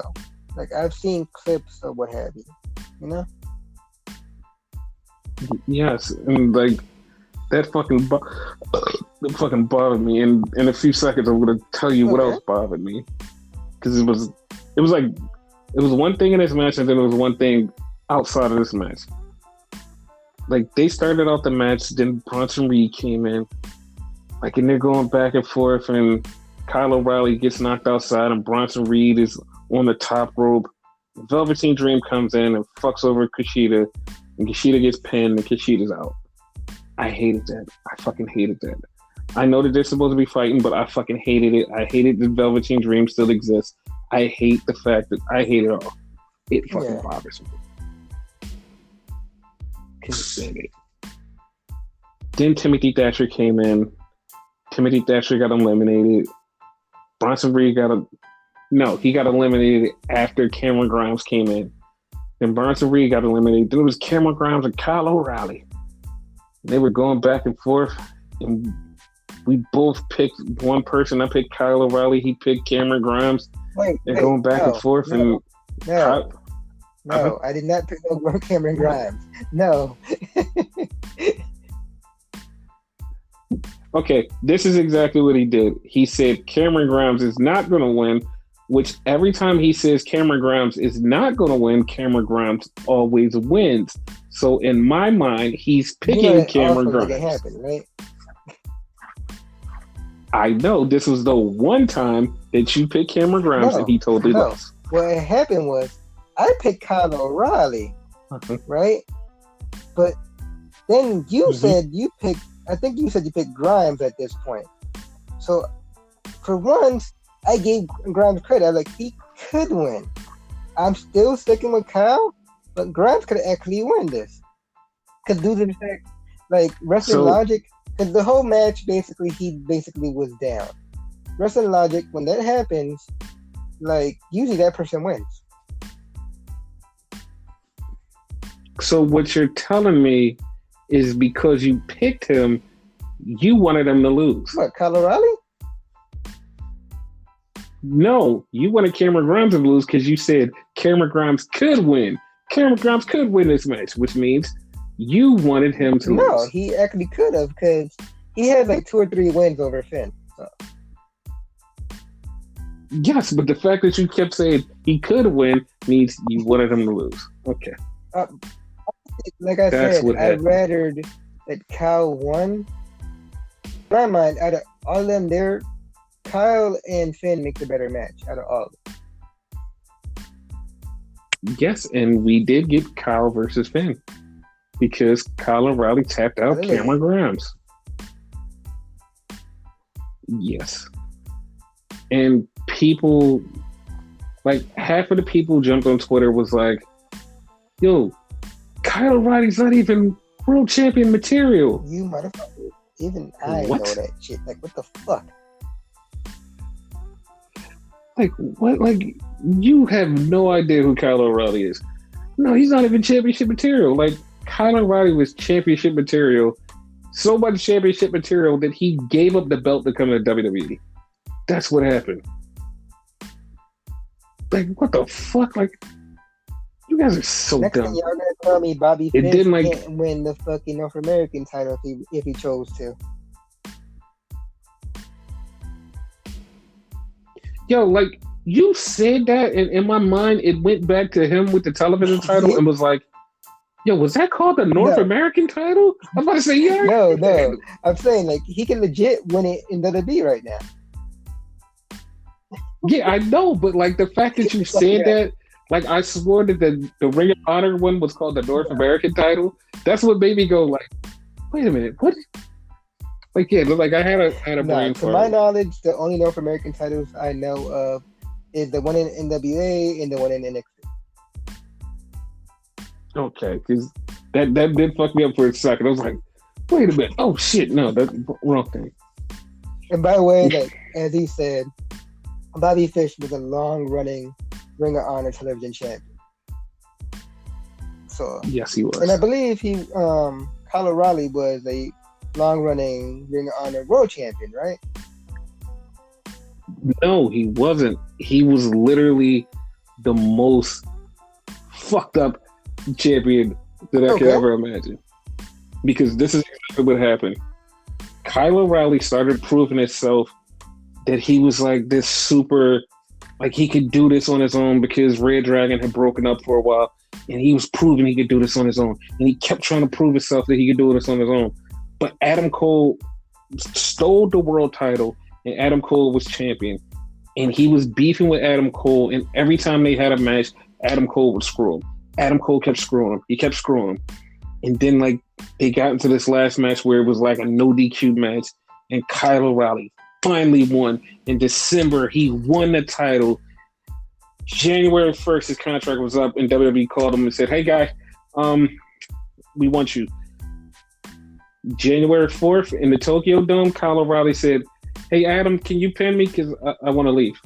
Adam pinned him. Adam became the new world champion.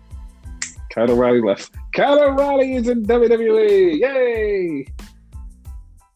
Yeah, that's exactly what happened. Then that went down. Probably would have had the title for a while, though, right? Yeah, because like the story would have been for him to keep the title and to keep beating the shit out of Adam Cole, and that was it. Because like he legit won the fucking title in December, like 2 weeks before he lost it. And like everybody was so happy. He fought at Tokyo Dome. He lost the title right to Adam Cole, and everybody was like, "What?" Like that was so random. But Kyle O'Reilly said he's leaving. He's going to WWE, and he signed a contract and was going. That was it. And Adam held the world title for at least 3 more weeks, and then Adam Cole said, "Hey, I got a contract too. Bye, guys." Left also. That was exactly how that went down. Like, because that era of Ring of Honor literally was the most fucked up era because people were just leaving the company right and left, and they just had to fix everything on the fly. It was a good era in Ring of Honor, but it was one of those fucked up eras where every time you turn around, somebody had just got signed up, and you're like, "What the fuck?" Like, because when Bobby Fish had the title, and Bobby Fish dropped the title, nobody knew why he lost. Bobby Fish just disintegrated in the thin air, and it was like, "What the fuck happened to Bobby Fish?" Oh, Bobby Fish got that call too. He got that call too. They were all going. Because it was fucked up because Bobby Fish had signed before Kyle O'Reilly because his contract was up first. But when Kyle O'Reilly was signing, WWE couldn't sign him officially because ROH was like, "This contract tampering, you took our world champion." So they were like, "Kyle, we can't sign you, but we're going to sign you." So we had to wait a couple months. Like they waited like 3 months, and then he showed up in WWE. But we're going to sign you anyway. That's exactly what they did. But yeah, those days of wrestling were fucking awesome. Like, and I know people are like, "No, these days are better because..." No. Ring of Honor was fucking great. Like, that was literally when Damian Priest he showed up as Punishment Martinez. He won a tournament back in those days. Leo Rush won a tournament back in those days. Like, they had so much fucking talent there. Most of the guys in fucking NXT were there. Even the fucking Young Bucks were there. Everybody was there. Ring of Honor was the fucking greatest fucking show ever. And then everything just fell apart because, Ring of Honor. Yeah. That's what you can say now. Like, Ring of Honor. Yeah, that's the thing. Just Ring of Honor. That's it. Remember, like, even before that, AJ Styles, Christopher Daniels, Bryan Danielson, stuff like that. Like, Ring of Honor was like the shit for the longest. Exactly. That's what you call a true. But a lot of people have. Yeah, but a lot of people, like, for some reason, they do not give that Ring of Honor crew, like, a lot of credit. It's like, yeah. Like, no. That Ring of Honor crew was really good. They were better than a lot of people that you watch. So, yeah, it's like, what the fuck? Like, come on, guys. Like, give them a little credit. But, no. AEW's way better. Like, all right, whatever it is. Like, Ring of Honor was great. Yep. Like, also a guy that we're going to get into in a few minutes, Donovan Dijakovic was over there, and he won the tournament. And WWE signed him as soon as he won the tournament, as usual. WWE has strategies on, like, how to fucking sign people. It doesn't matter when you get them, though. Mm-hmm. I think it's kind of like the equivalent of a fucking, like, little kid. Yeah, I got a little toy. Now what do I do with it? You know what? I don't like this toy anymore. I'm gonna play with that toy. That's exactly what happens. Ooh, butterfly. Yes, WWE. Butterfly. Jeez. La la la la. That's exactly what it I is. have to be random machine because that is like the way that it even be. Yeah. Mm-hmm.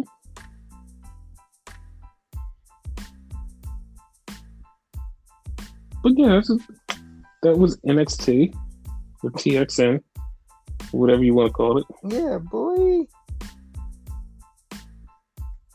Okay, no.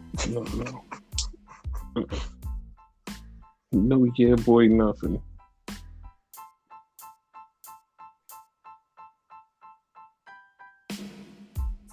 But, yeah.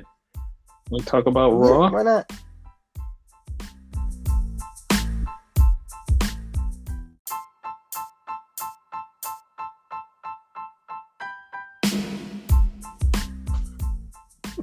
So, yeah, this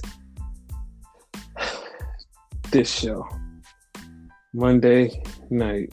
Wow.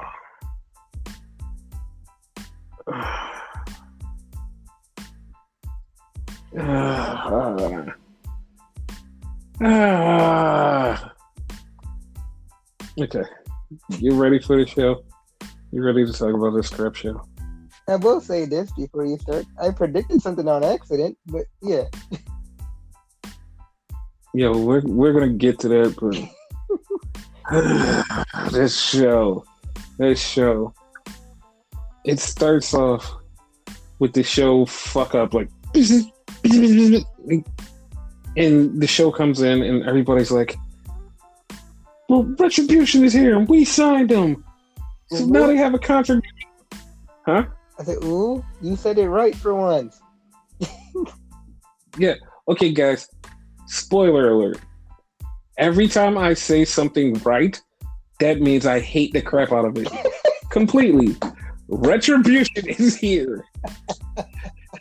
Retribution is here. And Retribution Go ahead. signed to a contract. And because they're signed to a contract, they can do whatever the hell they want to do. Okay, all right. I'm gonna kind of give that a little pass. All right. First thing they do. We're not here for the money. Why the fuck did you sign a contract? What? What was the point? Like, what was the point of signing if it wasn't for money? Exactly. We're here to give retribution for our brothers and sisters. What brothers and sisters? You know you're getting paid, right? You notice you're making money, so you're not here for the money, but you. Oh my god, it was so. The promos were so dumb. Their fucking dumbass mask looked so dumb. Everything about this was so fucking dumb. It was just fuck. Like they fucking not only dropped the ball on Retribution, they let it bounce and then didn't catch it, and then it just went down again. It just was. That's how bad it was. I seen this thing about them. Like it was a picture of the group, right? The core. Mm-hmm. What is it? 5 or 6 now, right? Yeah. And then, like the meme was like, when you try to buy the Dark Order off a Wish. That's exactly like it's not. I'm not even gonna give them Dark Order because Dark Order was fucking awesome. Like they became something fucking awesome. Maybe one day there will be Retroprocity to me or WrestlePalooza. There'll be something else to me again. But right now they're Retribution. They're goddamn Retribution. Fucking pieces of shit. And then fucking the Hurt Locker business comes out to them and they start to fight them. Why the fuck did T-Bar and Jackoff hit fucking one of them with the fucking double choke slam? What the fuck did WWE do? What the fuck did they do? What did they do? This is 2020 all over again. Hey, this is Edge's first spear back. Get to the camera. What? What are you doing? You're missing great action. But you cut to the fuck. You cut somewhere else while they hit their double finisher. And I was like, I don't even remember what the fuck they did. Then they had to show it on replay so you could see what happened. And they laid out the Hurt Locker business, and then they fucking left. I'm like, what the fuck? I'm so fucking angry. Now, to go back to like something you mentioned or whatever, because like you didn't really go into too much in detail. The retarded masks, right? Mm-hmm. The whole, like, at least to me, the whole thing about Retribution was the whole mystery of who they were and whatever. Because, no, man, they were like switchable. Because at one point, Mojo was in that shit. So just because we knew who was there doesn't mean we knew who was there. Mm-hmm. But these new masks and the new gear, you clearly see who the fuck these motherfuckers are. Exactly. You can't sit there and hide it, even though a few of them apparently changed their Twitter handles and whatnot. But yeah, mm-hmm. It was one that we didn't know who it was for like the longest, but like he finally put it out there. Like I kind of thought it was him. You kind of guessed that too. But yeah. Mm-hmm. Want me to say who they are? Yeah, you could say who they are. Okay. The leader seems to be Donovan Dijakovic. Mm-hmm. It's Dio Madden. I don't know if they changed his name like before. They changed their names within this group though. By the way, like you need to tell them which one's which because I can't remember. The one that like we were confused about, it was like a shorter stature guy that wanted to be Shane Thorne, and then there was two ladies. One clearly was Mia Yim. Like you couldn't hide that blue hair. And the other one was Mercedes Martinez. Like it was botched. Like they should have did it like Impact Wrestling did fucking Aces and Eights, where you don't know who they are till like halfway through their storyline or like towards the end. They rushed through this shit.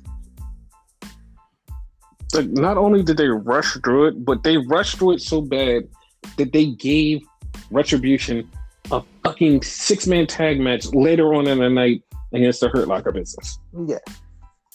I was so angry. What are their names? Just so hungry. At least the guys? Okay. So Shane Thorne is now Slapjack, and today is his birthday. So happy birthday, Slapjack, or Shane Thorne, whatever you want to call yourself. Happy birthday, Slappy. And then you have T-Bar, which is Donovan Dijak. His name is T-Bar. And then you have Mace, which is... No. T-Bar is Dio Madden. T-Bar is Dio Madden. And Mace is Donovan Dijakovic. That makes more sense. Yes. So, yeah, that's who they are. Those losers. Yeah. But then, anyway, then we went to a triple threat. Before you go ahead, right? The girls weren't named, right? No, they weren't named yet. They weren't named yet at all. We're not even going to talk about Shad. Yeah, or Scat. We're going to talk about what? Because they get cut off.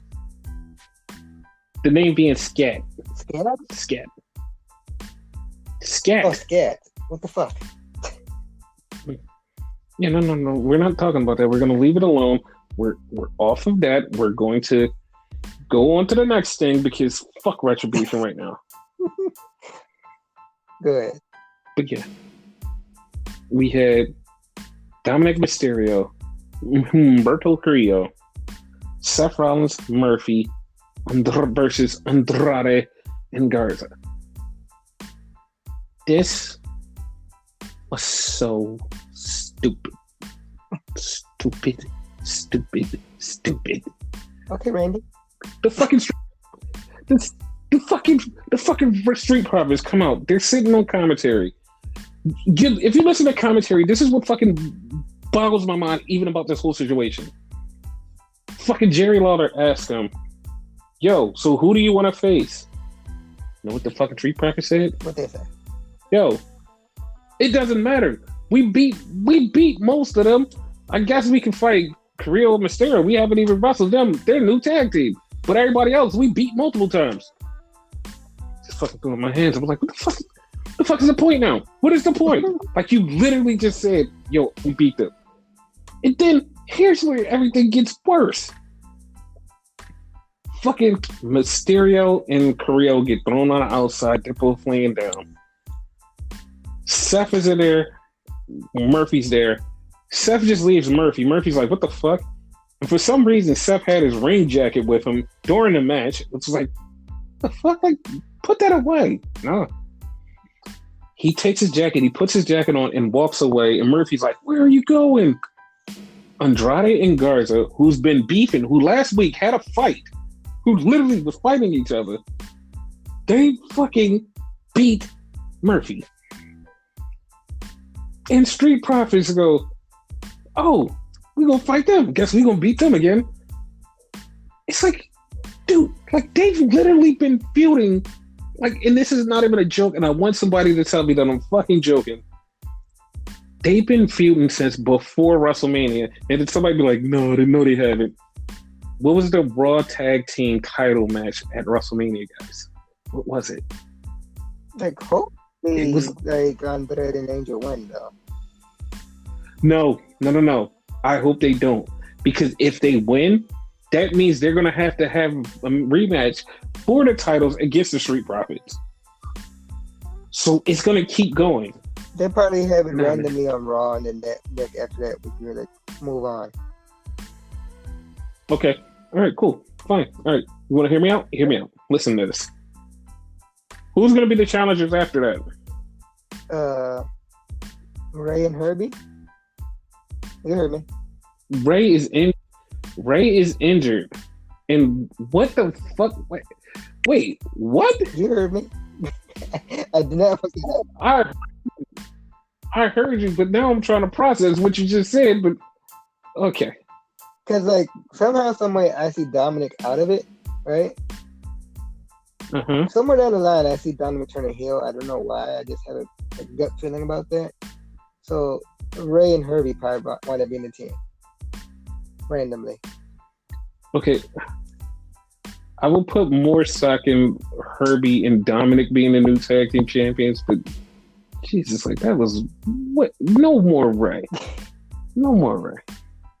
Well, tag team challengers. I didn't say they would beat them. Okay.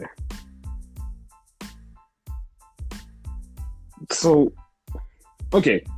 Wait, before I go on, because like I just want to say this one thing, and like I need to say this because I need to get this off my chest because this is how I feel. Okay, you know how like people always talk about the ratings and the ratings are so big, blah blah blah blah blah, and like so, I was on YouTube just like a few minutes ago, and like this. Some of these videos are doing 1 million for like Monday Night Raw, and like some of these NXT ones are doing 1 million too. But like, I'm just gonna leave it at that. Like, there's some YouTube videos that's not cracking 1 million, but okay. Let's get back to Raw. So Apollo Crews. This fucking bothered me also. Fucking shit, this fucking bothered me. Cruz is going to have a match against Cedric the Entertainer. So, him and the Hurt Locker Business are out there, and they're waiting for Apollo Crews. Apollo Crews comes out, and he's cutting a promo. First off, he's cutting a heel promo. Second off, Ricochet is standing behind him like he's about to attack him. And I'm like, is anybody even a good guy anymore? Like, seriously. No, we're all bad guys. That's how it felt. Like, fucking Apollo and Ricochet got their ass beat, but it just felt like they were going to beat somebody's ass. It just was weird. It was weird. And speaking of weird, we're having a backstage interview with Asuka. Asuka, who do you think is going to win tonight? For number one contender, Zelina Vega or Mickie James? I don't know. All of a sudden, here comes Billie Kay. Asuka steps to her, and then Peyton Royce shows up. I swear they were broken up, right? They are broken up. Right? Oh, so you're gonna give me the excuse that they gave me, but they're friends. Yeah. They're allowed to be friends. I hate you. What? I hate you. What? That makes no fucking sense, dude. The fuck? The only thing that negates that is the fact that if you paid attention, Peyton betrayed Billy.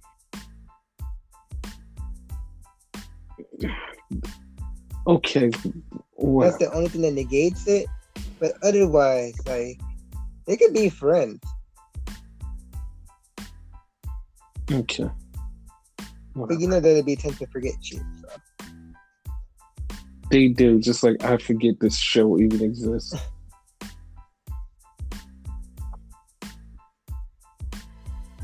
So then we had a fucking R-Truth segment with fucking Akira Tozawa. Apparently, Akira Tozawa got ate by sharks or some bullshit. Don't know, don't care, don't care, don't care. Ninja sharks. I don't know. Ninja, you a shark.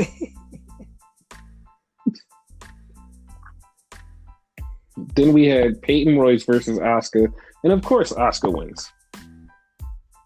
That was that match. We had a Bianca Belair segment, which they're hyping her up for her debut on Raw. Yeah. No. There's no fucking debut of Raw when she debuted the night after fucking WrestleMania. She had 3 matches on Raw and then just disappeared into the fucking ethos of the world. Like, the fuck just happened? They're debuting her properly now. Fuck it. Fuck it. Then we had Shane McMahon and his big bodyguard. And he's asking, where you going, boss? I'm going out to the Kevin Owens show. Want me to come with you? No, I got this. He used to beat you up, but you want me to come with you? You ain't had to bring that up, but I'm going out there with Kevin Owens. I think we got this handled. You sure? He might punch you. Whatever happens, happens. You just stay back here and watch the door. All right. That is exactly what he said. Like, I didn't lie. And he said it kind of like this that. man's name. Just saying. Yes. Then Shane comes out for the Kevin Owens show. And Kevin basically says he used to beat him up. And they just yada, back and forth. Dabba-Kato comes out. And Kevin Owens wants to fight Dabba-Kato for throwing him around 2 weeks ago. But then Braun Strowman comes out. And Shane's like, no. You two save it for later. Save it for later. All right. We're going to save it for later. Save it for... Boop. Wait, what happened? They just went to commercial. That's literally what happened. Not even joking. They went to commercial randomly. Fucking, while this was happening, also, Aleister Black beat up Kevin Owens. Nobody cared about them. I didn't say I cared. I'm just saying that happened. Okay. Then we had Nia and Shayna beat up Natalya and Lana. And the Riot Squad was out there. And they just started beating the shit out of Lana. Like, they fucked Lana up just because Miro's on AEW. That's fucked up. Can you believe she has 5 more years of being here? Woohoo! Yeah. 5 more years of beatdown. And then we had our first Raw Underground segment. It was Eric versus Riddick Moss, which I'm pissed off about because Eric was beating the shit out of Riddick Moss, and for some reason, no one can beat Riddick Moss in Underground unless you're Braun Strowman, because Riddick Moss knocked out Eric from the Viking Raiders. I was like, what the fuck is happening? Why does this keep happening? I can't answer it. So, yeah, like nobody can answer that. Then we go back for Seth Rollins coming out to the ring. I'm gonna reveal who Dominic Mysterio's dad is. The collective internet tweeted at the same time. It's Eddie Guerrero. We know. Move on. I was like, what the fuck, dude? We even discussed it. I'm like, dude, wasn't there a video about that not too long ago? Like, they put it on their YouTube. Like, yeah, we know this. Like, what the fuck? Like, everybody knows this. Like, everybody's like, just move on. So he calls out the Mysterio family. And it was so bad. Like, he calls out the Mysterio family.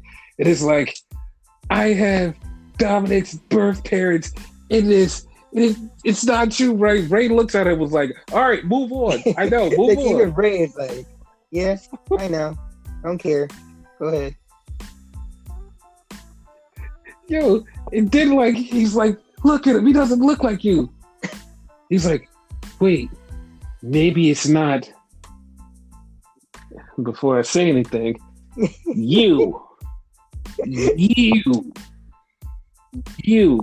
literally, word for word, in this segment said, dude, he's not talking about Dominic, he's talking about Aaliyah. My exact words were, dude, like, he's talking about Dominic because he clearly said Dominic, right? I'm like, wouldn't it be funny, like, halfway through he switches it and says, like, it's Aaliyah instead? And I was like, it's not going to happen. That's exactly what he did. And then what did you say next? Because you said more. I forgot. What was the other one? He was like, dude, what if this breaks them apart and she winds up with Seth's crew? Oh, yeah. Yeah, because there's another part to this that happened later on. I was like, the fuck? So Ray goes, Seth, she doesn't know anything. She's 19. She doesn't know about our business. And she just gets mad and be like, why did you say that? And runs off. So they go to commercial, and before they go to commercial, Seth is smiling like, I didn't mean it. And I'm not going to tell you what I said because I don't want this to happen. I do not want this to happen. Because I said, you know what would be funny? What if the same thing happens to him with Becky? Oh, don't want that to happen. Like, I don't want that to happen. Now I can't wait till that happens. Shut up. I don't want it to happen. Wow, I can't. So then they go in the back. No, we're not gonna have that happen. Yo, and I bet you any amount of money it's gonna fucking happen. He's gonna have the baby. He's gonna come back, and somebody's gonna be like, "Well, you're not the baby's father." Baby, God. I'll be like, "Damn it!" So when we come back, we get Ray talking to Aaliyah, and okay, hear me out. I know this is like kind of controversial because it was one person that said like what I'm about to say is totally wrong. So Aaliyah was basically cutting her promo, was like, Dad, don't call me naive. I know what I'm doing. I'm grown. Like, I understand things. Like, the way she was acting was like she literally made sense and it sounded like a real genuine emotion. I was like, dude, she's a good actor. Like, out loud to me. Yeah, and everybody else was like, yo, she's 19, yo, that's awesome. And then like one person was like, you know, she's not a good actor. I'm like, what the fuck? She's a really good actor, but why does everybody keep saying she's 19 and happy? I think it's the whole pervy thing, one, right? But then the flip side is like she's so good at acting at that age, you know what I mean? Because Ray is damn near, 40, 50, and he's not that believable as her. Yeah, but like, okay. This is why, like, I just don't see it as a bad thing because she literally grew up in a Yeah. wrestling family. Like your whole entire life is just like acting and Mhm. knowing how to lie. That's why it was like, yo, she's Yeah. really good at lying. And like it worked. Like to me, I really felt like she did something that she was like really good at what she did.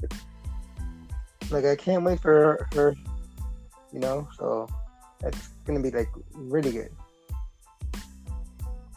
We'll get to that in a minute. Then we had she ran off, by the way. After that, then we had Mickey James versus Zelina Vega, and of course Zelina Vega beat Mickey James.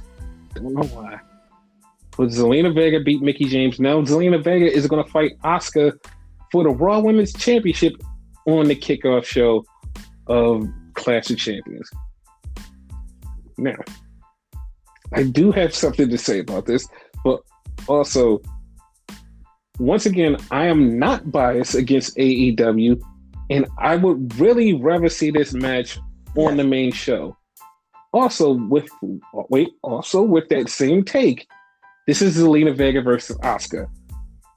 I can't, I'm not sure how I feel about that, but I would love to see this on the main show. But this is Zelina Vega versus Asuka. Now, Just saying. right? I see where you're coming at with that, right? Selena Vega, Mhm.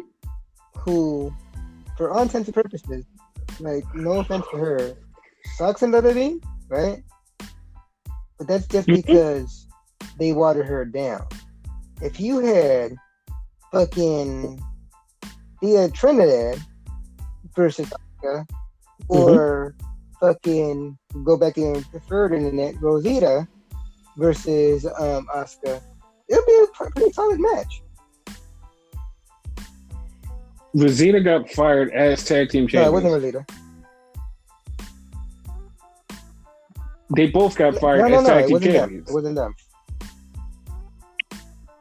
Who was it? was God, I forgot her name. I forgot either one of those names, and that, like I'm gonna come across as a total douche because I don't remember their names. It was some blonde chick and some Asian chick, like totally random. They weren't even really a team. They're just two like girls they stuck together. Yeah. Okay. Because I Nah, swore it but- was her. Okay. Then we go back to the part that you called Aaliyah sitting there. She's sad. And here comes Buddy Murphy to try to preach the good word of Reverend Seth Rollins to her and turn her out. I mean, turn her to the Lord's side or turn her insides out. Whoa, okay. To do something to What her. the- I mean, to take her and let her pray on her knees. Okay, all right. He wants to have her to his will. Okay, he wants to bend her to his side. All right, listen. Did I Things. mention a new cat Aaliyah named Buddy, Murphy. and it's not affiliated with Buddy Murphy? Yeah, I thought I should mention that again. But Buddy is a pussy. Okay, these things do not have to keep intersecting. All right, Aaliyah, Buddy Murphy, things. There you go. All right, moving on. That went dark very fast. Probably leading to like a love story. Everybody's saying, and a lot like this seems controversial. People, not to me, because I could care less. Because apparently she's quote unquote a minor, and Buddy's in her Buddy's in his 30s. Keep in mind, again, she's 19. That's not a minor. Okay, she's 19. Okay, she's 19, Buddy's 30. Like, there's been fucking other relationships that have been. You people always fucking making shit worse. Yo, she's so young and he's so old. Buddy's not fucking 40. What are you talking about? Like, he's barely 30. Like, he's not fucking 40. Yeah. Relax. Anyway, also relax. They're not really just about to dating in say real that. life. Like, It's what just the a fuck are story. you- Exactly, it's a fucking story. Like, I can understand if they were really dating in real life, it'd be something totally different. Like, And then still, it wouldn't even be different. She's fucking grown. And half of you motherfuckers that are fucking talking about this are jacking your dicks to her pictures anyway. So, the fuck are you talking about? Like, I'm not like the person who like defends this person a lot, right? Ray's okay with it. Like, if Ray's okay with it, why shouldn't you be? Like, fuck it. You know what I mean? That's her dad. Like, he can legit tell the lady, like, you know what? Fuck you guys. I don't want my daughter in this shit. Because they paying a lot of money to keep Ray in this company. So, you know? Okay, to be honest, I honestly wish Ray would have said that. Not for the storyline, because I actually like the storyline. The reason I would have wish he would have said that is because I'm tired of Rey Mysterio and fucking Seth Rollins wrestling for goddamn ever, just like I'm tired of fucking Street Profits and Angel and Garza. No, you're right about that. But, you know, like, clearly, like, this storyline, like, Ray's okay with it. So, fuck it. Dominic's okay with it. And he doesn't want to be a major star. So, you know? Okay, listen, I'm gonna put it out there. If this goes to WrestleMania, I'm gonna beat the shit out of somebody in real life. All right, that's it. That's what I'm saying. If this storyline goes to WrestleMania, I'm beating the shit out of somebody. But like, that's okay, all. like that is fine. Clearly, they're just her aspect, right? If her father and her brother, and of course her mother, if all of them okay with it, it shouldn't be a big deal, right? Yeah, it shouldn't be a big deal at all. Like, people are just blowing this out of proportion. Your point is you're getting tired of it. Be like, you have like a legit grievance for this shit. Other than that, though, like, you know, you have no problem with it. Other than that, exactly. But yeah, that happened. Then we had Keith Lee versus Drew McIntyre. And if Keith Lee won and Randy Orton wasn't alive to take his title match, Keith Lee would get the title match. But if Keith Lee wins, it was so much convoluted in this. And Keith Lee lost anyway, so it didn't even matter. But it was just so convoluted. Because it's like, okay, if Randy's not alive to take the match, then Keith Lee would get the match.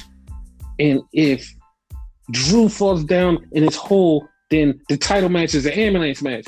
It's like, the fuck you guys talking? Like, it's so fucking convoluted. Pissed me off. But of course, Randy showed up, kicked the shit out of Keith Lee, fucked up Drew, and that was that. One thing, and that was it. So Randy and Drew still on ambulance match at the pay-per-view.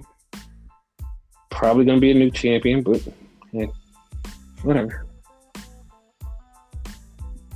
Then we had Braun Strowman versus Dabba-Kato in Raw Underground. It pissed me off. Yeah, this pissed me off. I agree with you 100% on this one. Why the fuck didn't Dabba-Kato beat Braun Strowman? Why the fuck did Braun Strowman win? This made no fucking sense. What the fuck? As far as I know, he's not even a Raw guy. He's not. He's a SmackDown guy. Like, this makes no goddamn sense. The fuck, man? Like, the fuck? Yeah. The fuck?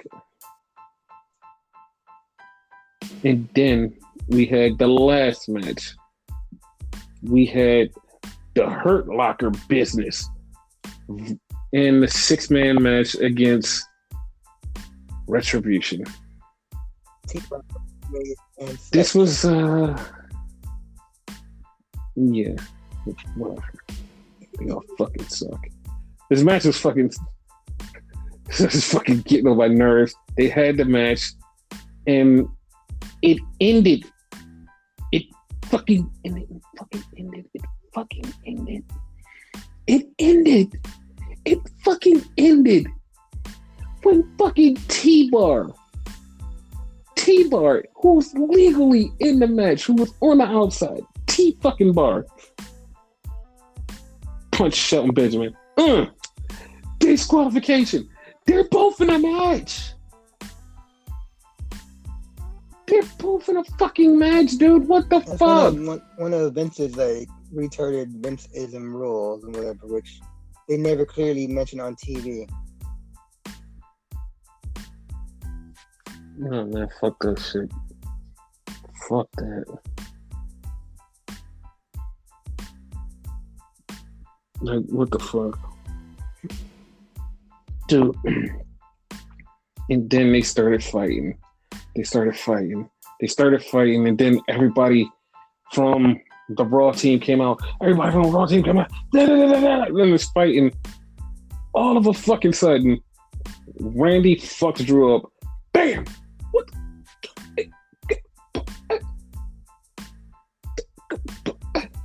That's all I can say. It ended with that RKO, which was fucking hilarious. I know. But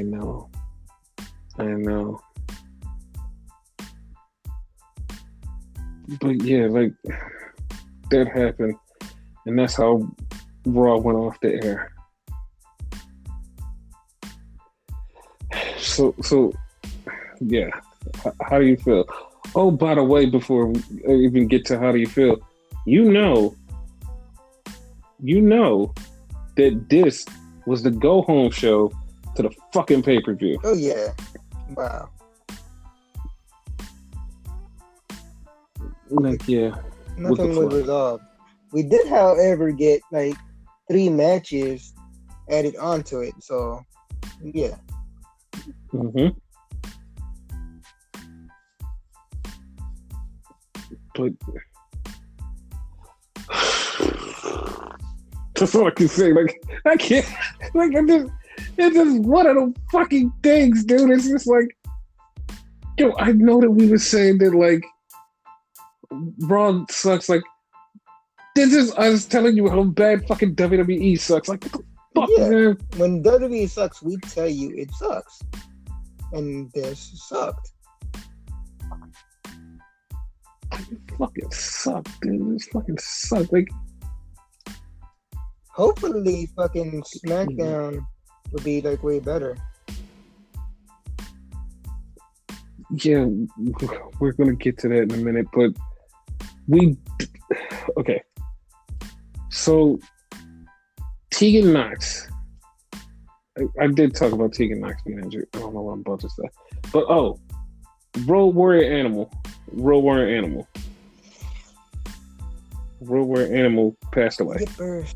Rest in peace, Road Warrior Animal. Like, that came out of nowhere because he tweeted the day before. Mm-hmm. He tweeted about his wife, happy anniversary.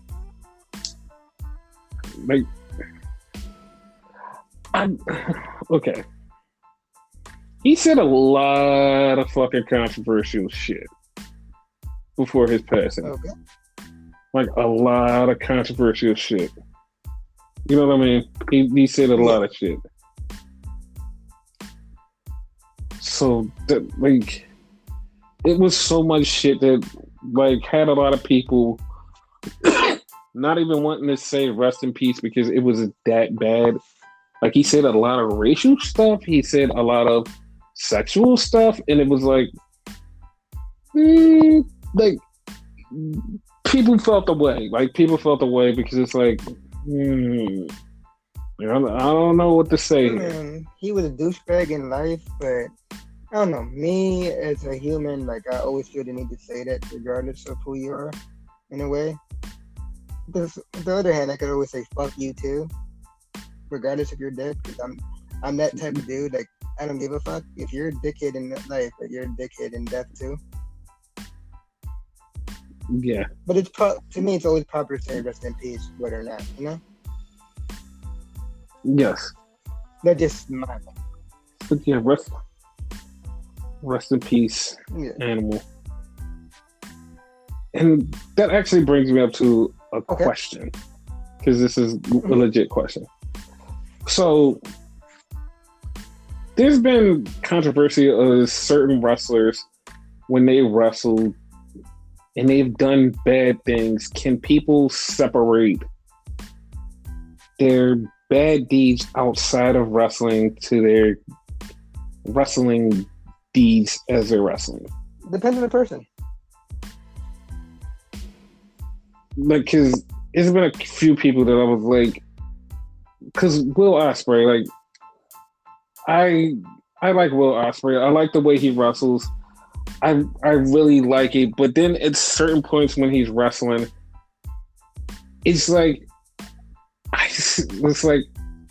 was watching him wrestling, and I kind of like fell into that same vein of like, yo, I know how you are, and I know some of the stuff you did, and the last time I talked about you,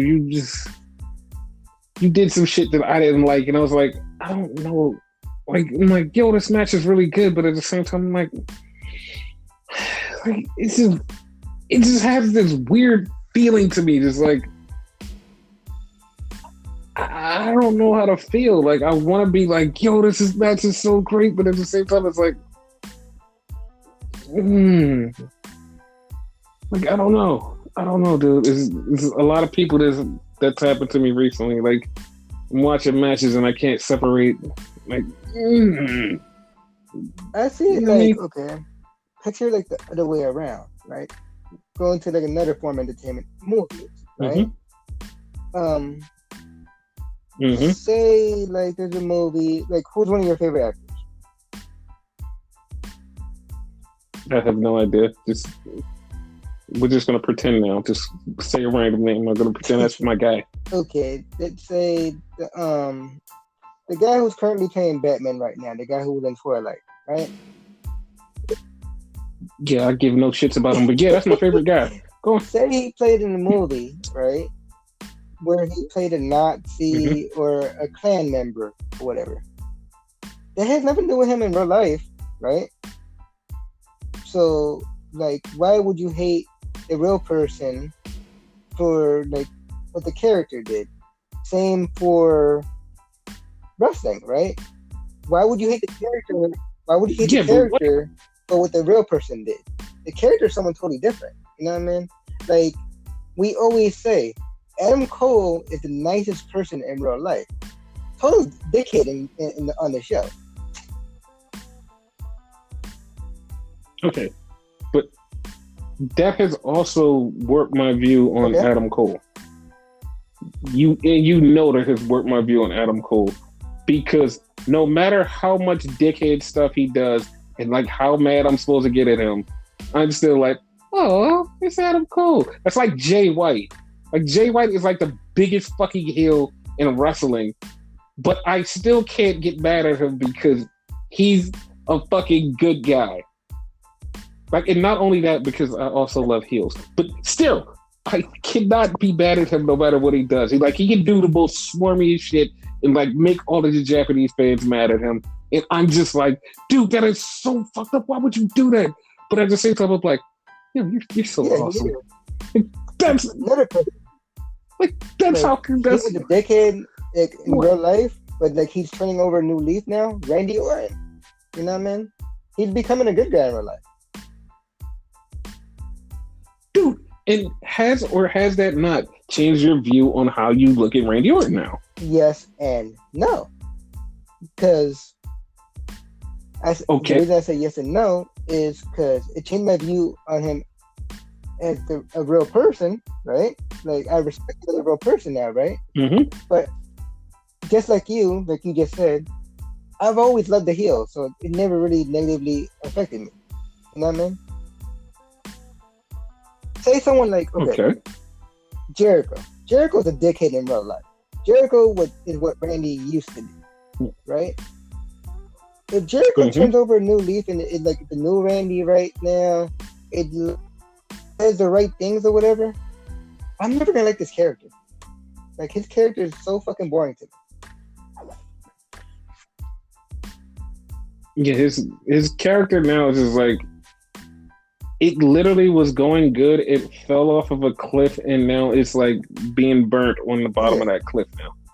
That's like what it is. I'm gonna like going to like someone that you hate and like justifiably so. There's like total ass on real life. He should be in jail, in my opinion, right? Patrick Clark, aka for those that don't know, Velveteen Dream, right? Only reason like I don't let it affect me is because he's phenomenal in the ring. You know what I mean?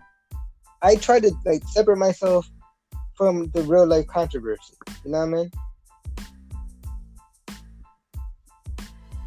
Yeah, but like, I think I've been doing that for way too long. Where now it's like I'm not separating that because here's one glaring omission that I do. Chris Benoit. All of the bad things that people have said about Chris Benoit, all the bad things he's done. Chris Benoit is still one of my favorite wrestlers, no doubt, bar none. Like, no matter what, he will always be one of my favorite wrestlers, and I cannot separate what he did. Like, I separate what he did from his in-ring work. I like you put a Chris Benoit match on, I'm watching it. I'm just cheering and hollering because it's Chris Benoit. I can separate that. It's just I don't know, dude. I don't know. It's just like I don't know. I just feel like I don't know. I just like, can't do it. You realize what he did in real life is wrong, right? But that doesn't take away your love from the performer. Exactly. Right. You know what I mean? And like I like what the guy does in the ring. Is he one of the best ever? No, but like he's really fucking good, you know? That's like TJP. TJP is a complete and utter asshole and a fucking horrible non-human. Totally right. Like, I can't separate his horrible humanness from his in-ring work.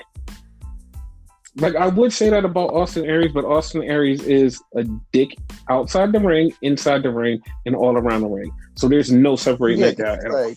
There's no difference between them two, right? Yeah, there's no difference. Like, Austin is just like, he's just a fucking asshole. But TJP is just... in the ring. Now, I don't like TJP, and it's not because, like, the way he is in real life. It just, I think he's overrated.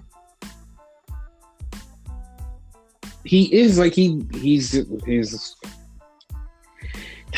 yeah, he is. But you get what I'm saying, right? Like, no, I got what you're saying. It's just I don't know why. I just feel like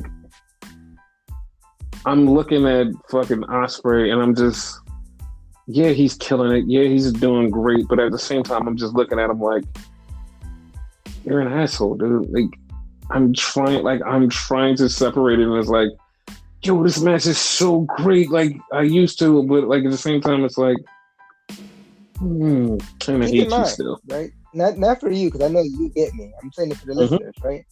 In no means am I defending fucking Patrick Clark, and I'm saying the real name or whatever, right? What he did was atrocious, was horrible. Any negative word you could say for that, right? He deserves jail time. Right? But hey, WWE want to be dickheads and not do it, you know what I mean? So I'm gonna enjoy the character while it's there, you know what I mean? Hopefully, like some big charges come out and then like he really gets it and whatever. And hopefully WWE gets in trouble for this shit too, because he should not be it. But he's there, so whatever, you know?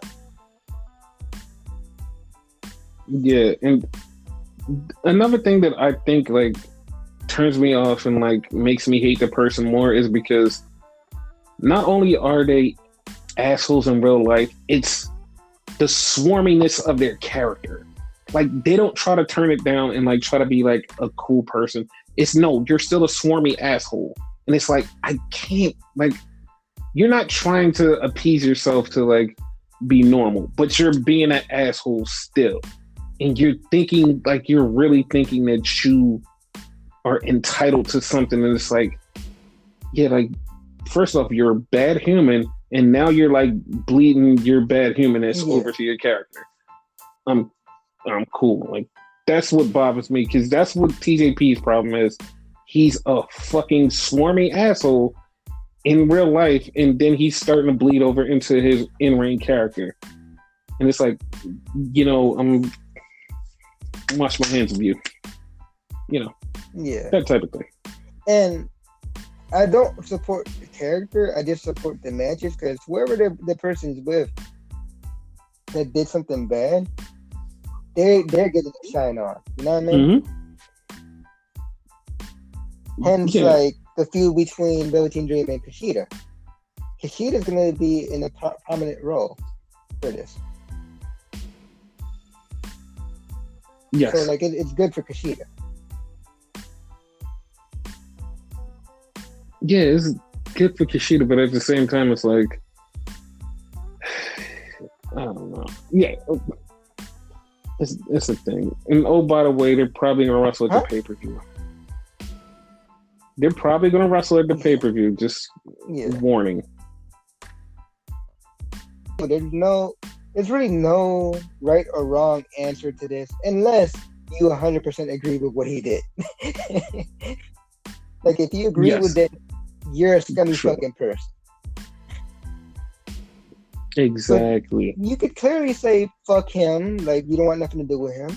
Or you could say, okay, like, fuck the real person, like I'm doing, but, like, I'm enjoying the character. You could do that, too. There's nothing wrong with that. Either one. Yeah, like, I'm trying to... But we're good. That's what wrestling's about. We can disagree. Yeah. Yeah, no, I'm trying. You people are not arguing about it, though. Yeah, no, we're not. Yeah. We're not arguing. I just want to make that point, because, like, wrestling fans, especially the AEW fans, love to argue. Yeah, I don't know why. Like, guys, like, wrestling's not that deep. Like, just relax. Even though we yell at you a bunch of times, like, because what we it's not that deep. We're much more deeper than wrestling itself, and we were civil. Yes, and when we yell at you guys, it's because we want you guys to know that you guys are being bad. 100%. So that's why we're yelling. We're like your parents, even though we're old enough to be your parents. We're like your parents. Yeah, pretty much. Yeah. So, yeah, ready to get on to that old SmackDown road? Or Smackville. What was that one show? It was like Smack. Dude, it was called SmackVille. It was SmackVille? Oh, it was called SmackVille. Yeah, that was it. That's why I got quiet. It was like, oh shit, he actually remembers that. It was like, I want to say it was a good show, just the name sucked. Yeah, like it was weird because like I just seen like a match like Mustafa Ali had on that show, and it was like, yo, I didn't even know he had that match on the show. It was like a really good match. I'm like, oh shit. Never go by the name. Nowadays, exactly. You can't even go by the fact that the pay-per-view is a throwaway pay-per-view. Exactly, because they'll put something in there where Battleground, throwaway pay-per-view, Roman Reigns is the new champion. Yep. Like something big like that, like that's a champion. So fuck. Which will also go into our predictions after we get into SmackDown. So. Yes. So yeah, let's get into that.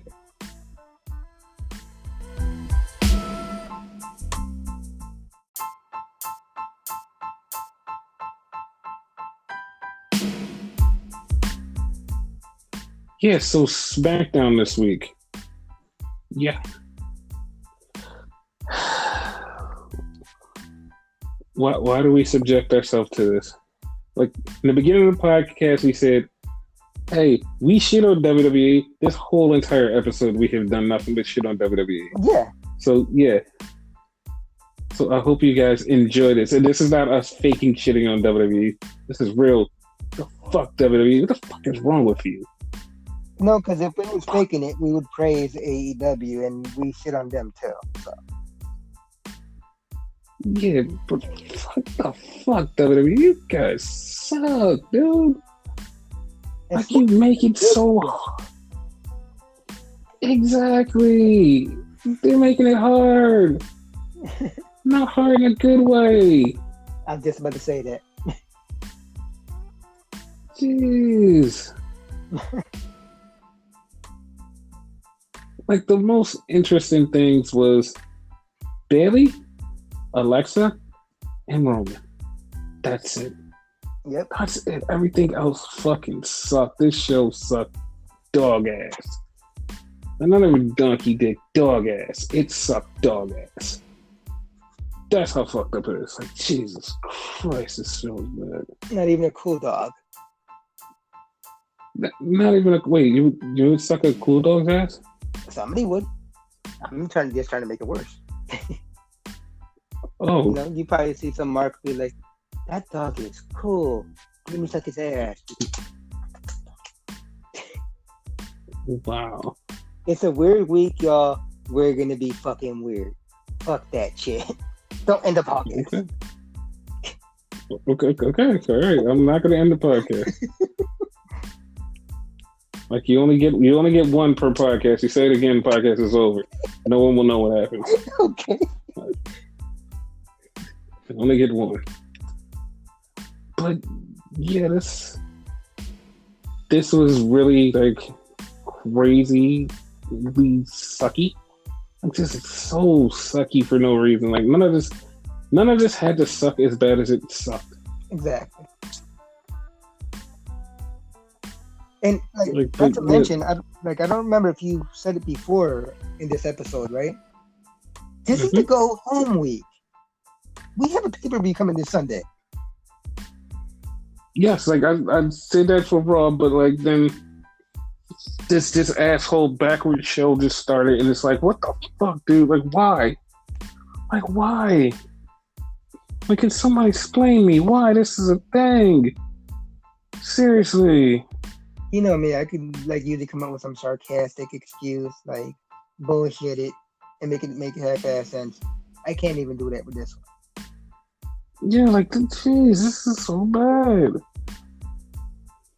Like is football back or something like that? Like I felt like wrestling in general did not try this week.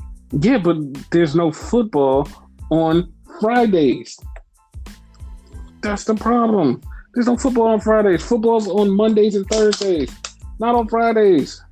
It's like this one didn't even count. So yeah, I don't know why they didn't try. Like SmackDown was the one. You were the chosen one. Apparently not this week. It was chosen not to be the one. Well, let's get into this craptastic show. Yeah. It started out with the Intercontinental Championship Ascension ceremony. Okay. This would have been cool if what followed it didn't happen. Because right? Mm-hmm. Am I the only one that when I heard Ascension I actually thought of the Ascension? Yes, you're the only one. Oh, okay, because I don't know why. Like they said Ascension and they just popped in my head. Those guys are all long gone. All four of them are long gone. It's a shame none of them work for a company at all. Basically. But yeah, like it started with this ceremony, and it was Jeff Hardy, Sami Zayn, and AJ Styles, and they all argued back and forth. The one thing I fucking hated about this was they kept saying Sami went away on a vacation. And it's like, dude, shut the fuck up. Like, he went home to take care of himself, to make himself okay. And everybody don't give a fuck. Nope, we're going to talk shit about it. Fuck that. Fuck it. It doesn't matter to us. But it's not in my world. It's not real. You know, the Rona does not exist in WWE. They try so hard to refrain from saying it. Mm-hmm. Like, what the fuck? Like, something real bad's gonna happen one day, and they're gonna have to say it. Unless it's Vince dying, and Vince will make sure he has it in his will. If I die from the corona, never mention I died from the corona. Say I died because I was old. But yeah, like they hate mentioning the corona and mention anybody away from the corona. Like the fuck, dude. Like somebody's gonna have to mention it one day, and it's whatever. Like you guys are gonna have to pay for this. They didn't mention for Roman either when he was like gone and had his hiatus. Exactly. But yeah, they clowned Sammy for not being there, and then Sammy and Jeff Hardy was scheduled to have a match tonight on SmackDown. So Sammy attacked AJ and Jeff after the ceremony, and he goes to leave, and Adam Pearce is like, now that you did that, Sammy, you're going to have a triple threat match tonight between AJ and Jeff Hardy. And I just start screaming, what the fuck is wrong with you people? They literally... I have to correct you. What? It's the G, Adam Pearce. The G, Adam Pearce. Not the manager, just the general.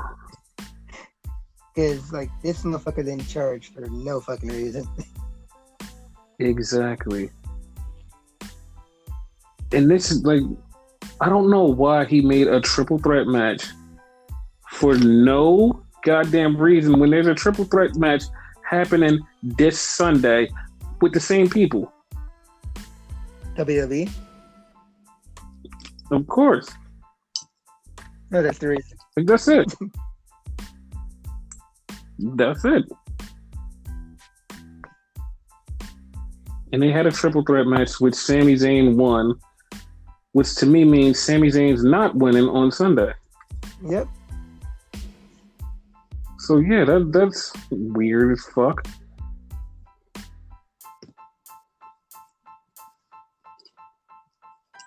So yeah, that was one thing that happened that pissed me off. It's like fucking stupid. Then we had Otis in the back. Oh yeah. And he's talking. No, yeah. Him and Miz are talking about this contract dispute. And Miz is like, you can't touch me. And then Tucker points out, yeah, but Morrison's name is not on this. Morrison looks all fucked up and gets fucked up. But Big Odie. No, yeah. I was just about to do it too. Yeah, I'm not letting you get this oh yeah off. It's an oh yeah. I'm sorry, y'all. Like, SmackDown was fucked up, so I'm just here for comedy relief. Like, I basically wiped my mind from what happened, so I'm letting him, like, fucking give you the fucking end of that of it. Yeah, because this show was really bad, dude. Like, it's fucking bad. Yeah. Like, then we had Gran Metalik versus Nakamura. And Nakamura, I don't know why they even had this match. This match was fucking baffling and dumb. Nakamura wins. And then fucking Lince Dorado comes in to help because Grand Metalik was getting beat up. Cesaro threw him around like a small child. And Kalisto sat on the outside was like, nah, fuck this shit. I ain't getting in this ring. Then he gets in the ring and Lince Dorado pushes him down. It's like, bitch, why you didn't help me? He was like, listen, Cabron, I didn't mean it. Like, I was scared to get in there. What the fuck? I'm telling you, they're gonna want to be. They're gonna want to be in the team. I'm telling you. And watch they win the fucking tag team championships. Yeah. Watch. That's gonna piss me off. Then we had Bayley come out and cut a promo about what she did to Sasha, and if I did that to my best friend, imagine what I'm gonna do to you, Nikki. Blah blah blah blah blah. I was like, okay. It was a nothing promo at all. But she just basically just more of, yeah, I beat up Sasha and what? No one's gonna stop me. Ha ha ha. That was that. Yes. Then we had Jey Uso come out and cut a Jey Uso promo. talking about how he wants to be the champion and he wants to provide for his family. And this is for him, and he wants Roman to come out and talk to him because last week I seen what you did when you were smiling, then all of a sudden you stopped smiling. Why you gotta do that behind my back? Oos, come on out here and talk to me. And Roman's in the back, and Paul Heyman comes out with his broke phone and says, "Hey, Roman to talk to you later." Okay. Then we had Matt Riddle. Huh? No, I thought you got quiet because you expected me to say something. I have no input for that. Yeah. We had Matt Riddle versus the bartender Cabron. Again, Cabron beat Matt Riddle, and Matt Riddle cut kind of a heelish promo, but I don't even know what to make of it. That's all I can say. I don't know what to make of it. Yeah, it was kind of off. Like, I felt it too, like some heelish there. Yeah.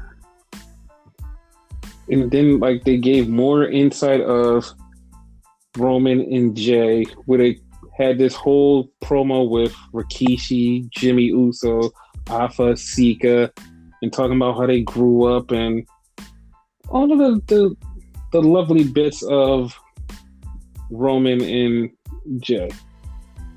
And it was like, okay. Like, it was a really good promo, but I mean, like, okay. At this point, I didn't even care about Jey Uso. All I know is he's going to lose. Oh, is he? We'll get to that. and then we had the untouchable promo of this mystery woman that they've been showing for 18 weeks. And they're going to keep showing for 18 more weeks. It's been this 18 weeks? untouchable woman. No, this is me fucking around. Like, it's only been a couple weeks. Jesus. Holy shit. Like, I was legit fucked up about that shit. Like, what the fuck? Yeah, it was like... Continue, my bad. Yeah, it was really crazy because that happened. Like, I don't know anything about her. All I know is that I think it's Carmella. I think it's Carmella. I agree. I think it's Carmella. That's what I'm thinking. Yeah. But like, that's all I can say. That's all I can say about that. But yeah, like that was that. Then we had, what else happened after that? No, something else happened. Was it important? Probably not. Do I care? Probably not. But then we had the Alexa and Lacey Evans. I'm not even gonna lie, this was Lacey Evans' best match ever. Best match ever with Alexa. Like, Alexa gave her best match ever. But yeah, like, how do you feel about it? It was a good match. Like, yeah, I agree. Like, it was Lacey's best match. Toward the end, they got kind of interesting. Well, more so the middle. No. We're gonna talk about that fucking bullshit. That fucking dude, that's some fucking bullshit. But like, it's fuckery. Like, it made it interesting.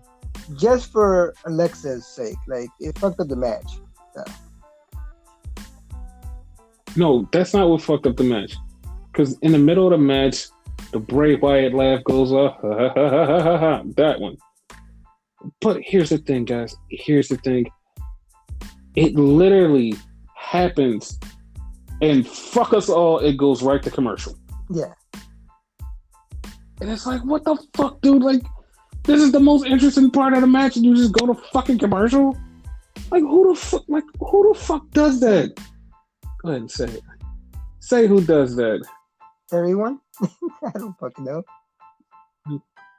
You're supposed to say WWE. Like, We really need to do more pre-production for the show. Dude, because like this Jeez. shit has been fucked up. Like I'm baffled over how bad SmackDown was. SmackDown has been hit or miss, but it's been more hits than misses. This match, it boggles me how bad it was. So I'm off today. This match was really good. It's just the story part was bad, but this match was really good. But like as a whole, I couldn't enjoy the match per se because the show was bad. Yeah. But it did have something very interesting. Because right towards the end, Bray Wyatt popped up on the Titantron thingies, and Bray Wyatt did the laugh, and Alexa snapped into Alexa mode. I mean, not Alexa mode, in the Fiend Alexa mode. Fiend? And then she just... Fiend, yes. Fiend, Sister Abigail. She fucking... just beat the shit out of Lacey so bad that the ref was like, you know what? I have to stop this match. This is fucked up. That's bad. And then Alexa's leaving. All of a sudden, Roman's music hits. And I'm fucking around just being an asshole. I'm like, Roman should spear her. Roman comes out and Roman's standing there with the belt, him and Paul. And right behind him is Alexa just looking at him. Just looking. And you know what that's setting up. Oh, I know. For the Fiend. What? The Fiend versus Roman Reigns. Yeah. It's going to be pretty awesome. Kind of. Maybe. It probably will be. Because like you said, it's a face Fiend and a heel Roman. Yeah, so this might be pretty good. And for those that don't know, like more than likely the Fiend is going to be the face in this situation. So I see it as, like I pointed out to Vic and whatever. They always like say anybody who's ever encountered the Fiend has changed somehow. Hence Alexa right now, but nobody has changed the Fiend. So what if Alexa is the one to change the Fiend? Like they'll have this thing where he kind of has feelings for her and whatever. Like kind of like what they were going with was the Canellis. What would be for Canellis? Canellis. Remember, like in the very beginning, like he would get like by he I mean fucking Mike Bennett, Mike Canellis, whatever pronouns. He would get like really pissed off and snap out, and Maria would like stop him and calm down. It might be something like that. Okay, I guess I'll be okay with that. As long as we get more Alexa being crazy and violent, yeah, I'm okay with that. Yeah, because like this is a whole new dimension to her. Like I like it. Yes, like it's pretty cool. She's a good actress for those of you that don't know.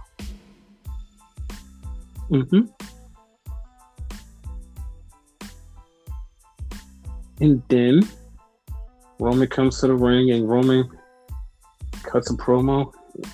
And he's about to cut a promo on Jay. And Jay comes out and Jay's standing there. And Roman's promo was fucking awesome. Because Roman said, yo, I'm the tribal chief. I feed this family. It'll never be you. You will never be champion. I was like, oh, like his whole promo is basically him saying that he's the leader. He feeds the family. And he takes care of everything. Which leads us back to the same thing that Renegade said last week. Or the week before. One of them weeks because he predicted it. This is going into Roman and The Rock. Yeah, this is going into Roman and The Rock. And then Roman got out and he walked away and Jay Uso goes, but what if? Like, what if I'm the one? What if I'm the one to do it? And Roman turned around and was like, all right. And Roman walked off. And then Uso walks up the ramp. And he gets Superman punch right in the face. No, but you Honestly, forget the best part of Jay's promo, though, right? He said, Mm-hmm. like, I do remember this. He was like, here goes Roman Reigns. What do they say about Roman Reigns? He's the man. He's the big dog. He's the guy. He's the champion. What do they say when they see me? Which one are you? Yes. And that's literally what we said earlier in the show. We didn't know which one he was. That's why. I kind of popped for that. Dude, it was fucking hilarious. Because it's true. Like, it's 100% true. The bad part is, I can tell them apart, provided they're together. Yeah, like, when they were doing the promo with Jay Uso earlier, and you looked at him just like I looked at him, was like, aren't you fighting for this? Wait, you're not him. You're the other guy. When they're separate, it's kind of hard. See? Because, like, for those that don't know, I'm going to school y'all. Pay close attention, right? Jay has, like, a longer face, and Jimmy has a rounder face. Like, he's kind of has chubbier cheeks, if you pay closer attention. There's other differences, but that's the main one. Yeah. Okay. Like, you could tell them apart, not me. Provided they're together. Provided they're together, because I'll definitely hit him with the same line. Which one are you? Because I don't know. I don't know. Legit, not at all. I have tell them apart when they be together, right? Mm-hmm. Like, you're the only person who can tell them apart when they're together. Didn't Tamina do it a couple times? I know that's true, but still. Well, Tamina. Yeah, because, like, she knows who's who. She's been around them for, like, her whole entire life. Like, I know you're you, and you're other you. I got it.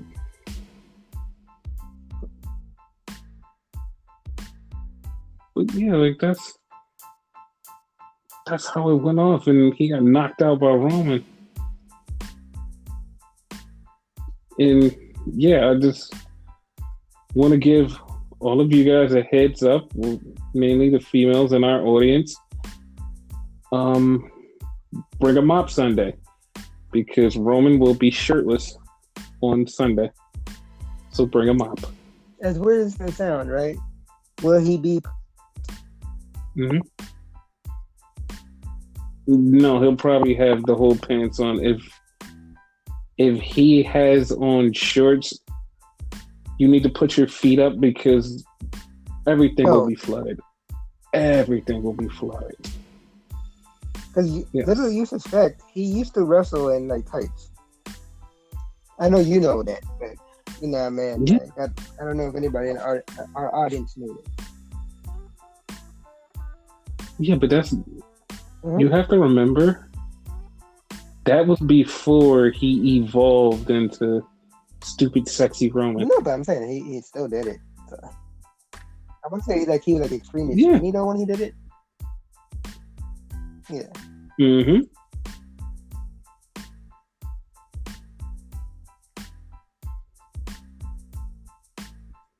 But yeah, like that. Like, yeah, Roman is gonna be shirtless, and all the women are just gonna need mops. And please, if for the love of God, if you're stupid and you're like, why would they need mops? You need a girlfriend. That's all I'm saying. You need a girlfriend if you're stupid enough to say, why would they need a mop? You need a girlfriend. Like, if that's a thing, right? And, like, you're stupid enough to know what he's saying, like, y'all deserve to be pissed off. And I'm pissed off. Wait, if they're stupid enough to know what I'm saying? Oh. But there's some people, and I know that there's some people that listen to this who are not fully aware of the opposite sex. So me saying some innuendos would just be like, I kind of don't get it, but I guess it's a thing, right? Oh, no. I don't get it. I'm gonna piss them off just because, right? Last week we mentioned the fact, like, off topic, we're pre-order guys. We got the PlayStation 5. We also got the Xbox One X. Thank you. Have a good day. We're the pre-order guys. Not the demo guys, because we play the whole game. What the fuck?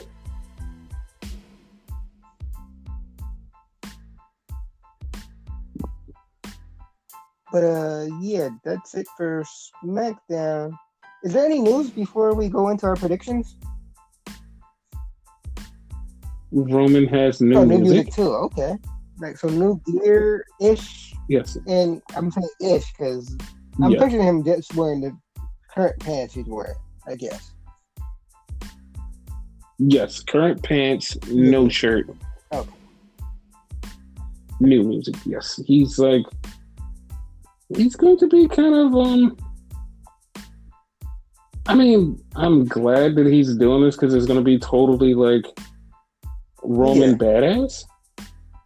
And I'm okay. And he with evolved that. the characters. He's due for that, so it's good. Yeah. Like, I mean, with the evolution of the character, like, we get the evolution of the look, which makes this very cool.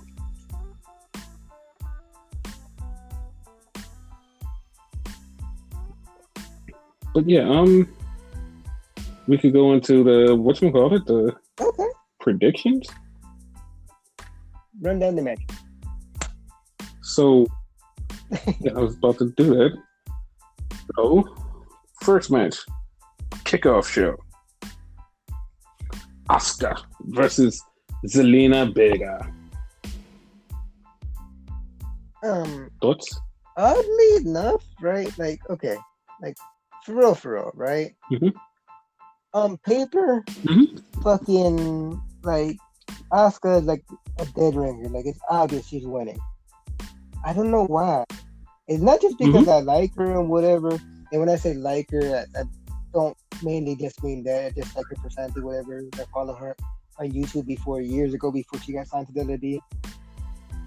I think fucking like Zelina Vega's gonna win for some odd reason. Like, I have this like weird feeling about it. Okay. Yeah. All right. No, Asuka. Like, to me, it's Asuka. Like, to me, I feel like Asuka's still going to keep her title. And I feel like there's going to be a lot of different ways they could go with this eventually. But, like, I think Asuka keeps the title for now. Yeah, so I'm just going with her keeping the title for now. And then we have Bob Lash versus Apollo Crews. So, yeah, who do you think is gonna win this one? Regardless, right? Lash needs to win it, but I see so much fuckery happening in this match. First of all, he has the fucking Hurt Locker. Damn. Right? Hurt Locker business. Yes. Second off, like, Ricochet might be in this match. Remember, we've been hinting at maybe Ricochet joining the Hurt Locker business also. So that might happen. So yeah, like, Bobby's winning now. How he wins is a question, but it's not going to be clean, I don't think. I actually see that too. Like, it's not going to be clean. Like, it's going to be some. But like, I kind of just like want this feud to be over, because this is another one of those feuds that's been on for like 17 years, and I just would like it to stop, please. 17 weeks. Like I'm begging. To me earlier. Yeah, no. Uh-huh. To be honest, if I said 17 weeks right here, it would literally be Okay. 17 Okay. weeks. Because But this what is I actually actually would 17 have believed weeks. you too. Like, wait, what? Really? Yeah, this has been going on since August. I mean, not August, April, and that's Oh, probably like 17 weeks. It's that long. Like it's been going on for that long. Like this shit is like this is one of them fucking long storylines, which brings us to the next one, which has to end: the Street Profits versus Andrade and Angel Garza, which has also been going on for 18 I'm weeks. not even gonna laugh. I'm not even gonna Yeah. laugh. So yeah, I really want this to stop. So to me, I want the Street Profits to win so they keep the titles and we never have to see this match again. But of course, it's WWE. That's not going to happen. And Garza and Andrade are going to win the titles, and we're going to have to see this match again. I see that, but to appease your fear, right? I think the rematch is going to happen on a random ass Raw, which doesn't matter, and the Street Profits are going to lose, and then we're going to move on from there. Okay. Yeah. Okay. That's what I'm saying. Okay. I'm just saying okay. But okay.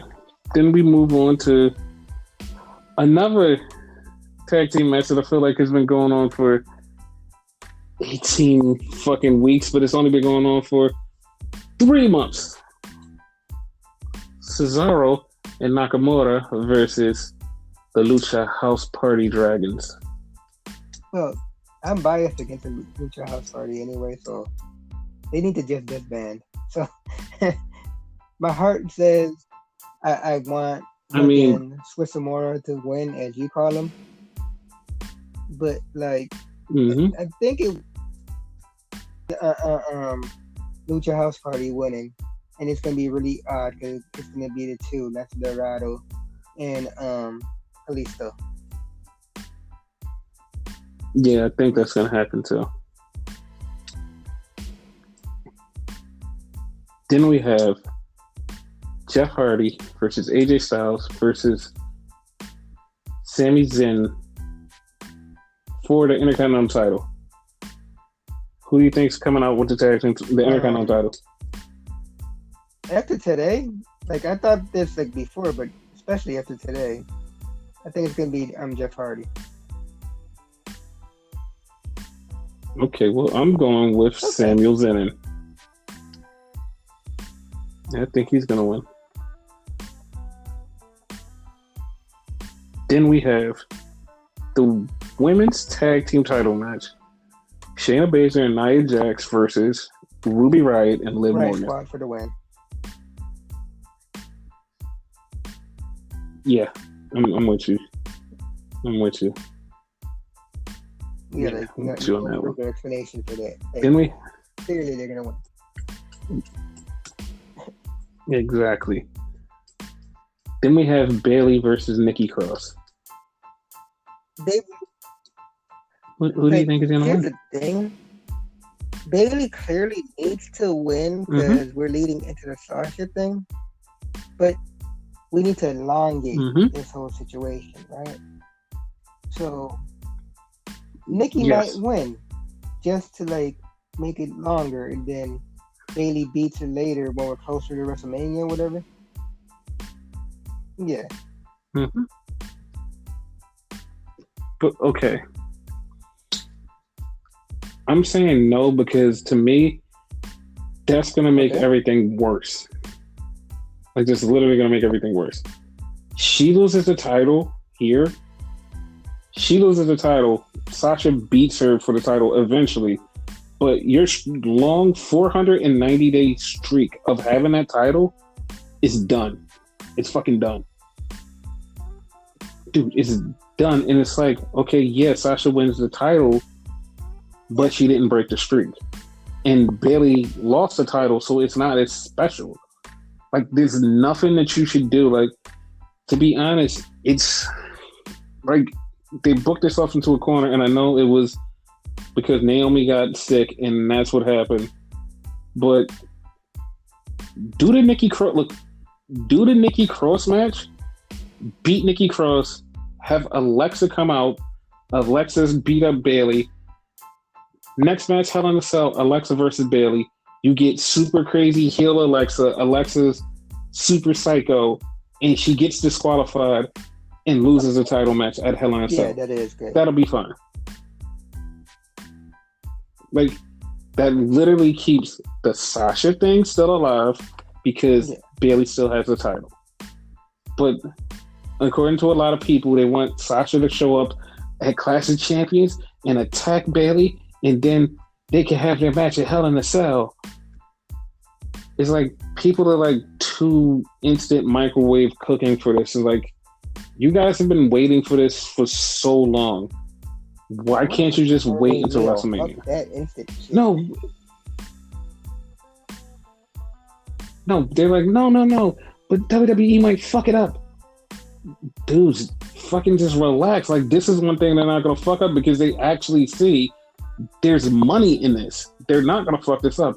No, but they're gonna fuck it up. And plus, we want her to defend the title at WrestleMania. And Hell in a Cell will be great if she wins it. Dude, you guys are so microwave generation. You Zoomers. You're just fucking Zoomers. God damn, you always want something so fast. That's not how it works, guys. It's gonna take. I'm using that microwave generation. What? I've never heard that until you said it. No, like everybody calls them that, fucking Zoomers. But yeah, that's not what we want. We want Bayley to win, keep the title for 400 and something days, or like 500 by the time she gets to WrestleMania, and then Sasha breaks that long streak, the longest women's title reign ever gets broken by Sasha at WrestleMania. That sounds like everything, the way it's laid out, everything about that is so sexy. Like, it's so sexy because it's literally laid out to be the perfect main event at WrestleMania. Like, no matter if they're fans or not, it's so sexually laid out that it will make you explode once it gets to WrestleMania. But everybody skips foreplay and just goes straight to the sex. No. Foreplay. Foreplay is the key. And I know it's probably some woman that's actually listening to this and like, I need to find your Twitter handle because you know about foreplay. Yes, foreplay is the key. Makes the sex way better. Now, back to the show. Roman versus Jey Uso. Roman, but like I told you earlier, though, like, what if? What if? I honestly have no fucking clue what I would do if it was that. I have no clue what I would do. I would just be so fucked up, like, dude, what the fuck? Like, what the fuck? Like, he won? And then every time I see his brother, I'd be like, well, who the fuck is the champion? Never mind. I don't know who the champion is. Like, screw you guys. I'm going to apologize right now, y'all, right? Because I told Vic, right? I'm like, if he wins, one, that week's podcast, you're not going to be able to fucking talk. So I'm going to have to be like the fucking main host, right? And like take over, do the intro and do everything. It's only probably going to be like a 1 minute podcast. And like, yeah, we'll be done until fucking Jey loses that fucking title. And maybe not, because like, he might lose to someone like more unconventional. And like, I'm trying to be politically correct. Tucker? Yeah. I mean, Otis? Yeah. Yeah, like, to be honest, if they let Roman Reigns lose to Jey Uso, and Jey Uso is the Universal Champion, and he loses it to fucking, damn, I was going to call him Bray Wyatt. And then I was going to call him Josephus. Otis. They make him lose to Otis. I don't know, shut up. They make him lose it to Otis. Then I would just be Like so I'm not even fucking judging you guys for angry. watching that because like this situation is so fucked up if it happens. Like like I was saying, like we're not Yes, gonna be doing the podcast for a minute because we're gonna be fucked up. That's just my prediction. We'll probably still do it, but like yes, we're gonna be off. We're gonna be off. y- yes. But yeah, like 100% Roman, but it But just yeah, that like little doubt. Like, what if? right. Then we have the main event that I don't want to talk about because I know You know the funny how part, I this is totally going to forgot end. about that match. You forgot about Drew McIntyre versus Randall Orton in an ambulance I match. totally forgot about that. I'm not even joking. That's no cap. I forgot. Okay, but do you see a way that Drew keeps the title? In my heart, yes. In my mind, because like what the internet is saying or whatever, no.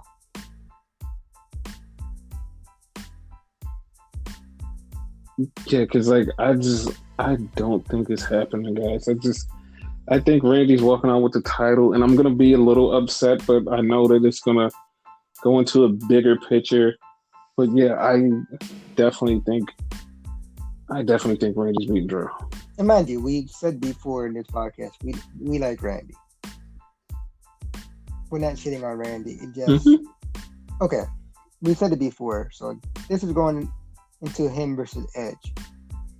I really don't want to see that for the title. I don't care to see that for the title. Like that doesn't appeal to me. It might appeal to somebody else. Hey, you know, more power to you. But I don't like it. Yeah, I don't like it either. I mean, like, you have a lot of other people that Drew McIntyre could face.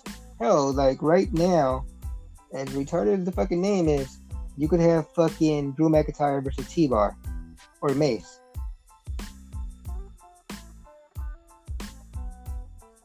Or Slapjack or Buttercup or Stickles and or Squappy Doo or Pork Knife. Ooh. Football. Or Steppy. Slow Perp. Giant Waterfall. Cum Stain. We done. Jizz Jacket. Wait, that was we done. Jizz Jacket. Okay, Jizz Jacket. All right. Wet Spot. Wet Spot. You're done. Wet Spot. But yeah, like a title, because I don't think he's defended a title against him yet. A title match against Keith Lee. Yes, that's where I think the Randy thing is going to go. It's going to go the Keith Lee title defense is either going to happen at Hell in a Cell or Survivor Series. Keith Lee is losing, then if they want to go the Edge thing, though, right? Yeah, but at this point, I don't know if we should just keep going with the Edge thing and we should just go somewhere else with this. Like, just change up the whole narrative. Just do something totally different. Like, I really don't want Randy to win. Again, it's not the fact I don't like him. Like, what is he at this point? A 14-time champion? He is, 14-time champion. That's why they kind of want this to happen, because they want him to be 16-time and get, you know what it is. Like, nah, yeah, I'm good. Because we want to give him 17 titles. 17 titles. It's like, all right, dude, 17 titles.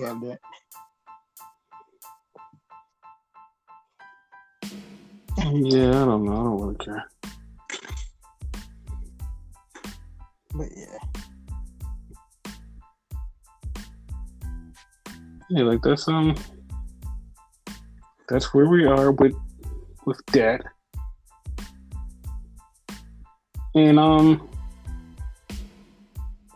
don't know. There's any more what matches? else? Like any news? Because No, huh? those are matches, dude. Those are it. Like those are the matches. Like that's it. That's what we know. And I really hope there's nothing else that breaks for a match because like that's it. No. Oh, my phone. Like Yeah, no, I'm still my here. phone went dead for a I'm second. still here. My bad.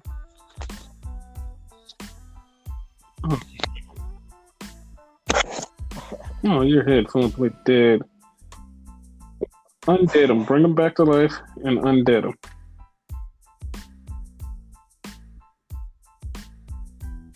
But yeah, I don't have anything else to say about that subject. Is there anything else? No, because there's like nothing Oh. else. There's nothing else that's happening in the business right now. Like everything is.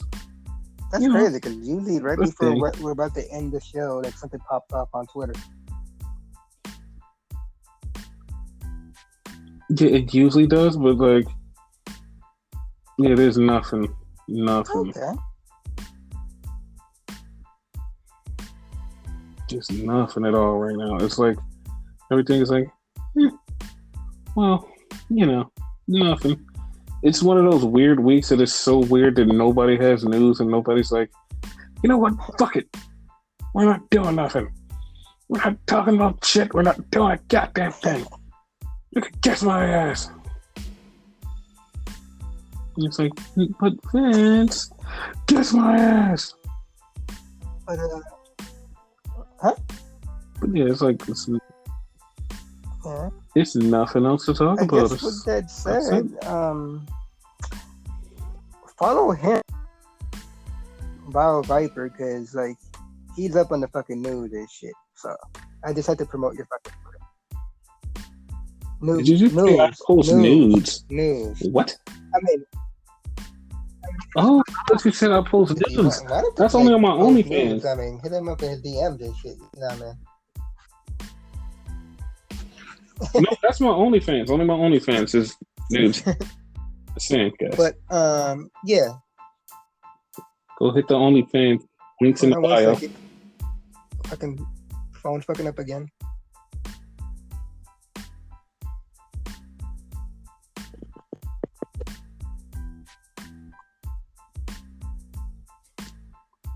Technical difficulties. You there? Yeah. Yes, I'm still here. But yeah, the ladies fucking like hit him up and whatever in his So- DMs if you want to see those nudes. But I said news, right? Bio Viper on Twitter. Hit me up, Renegade Enigma, and whatever if you want. I have my YouTube, Everything Enigma. I have my fucking Twitch, Renegade Enigma. Buy our merch on Teespring. Like it should be on the link below. And yeah, I'm promoting our shit.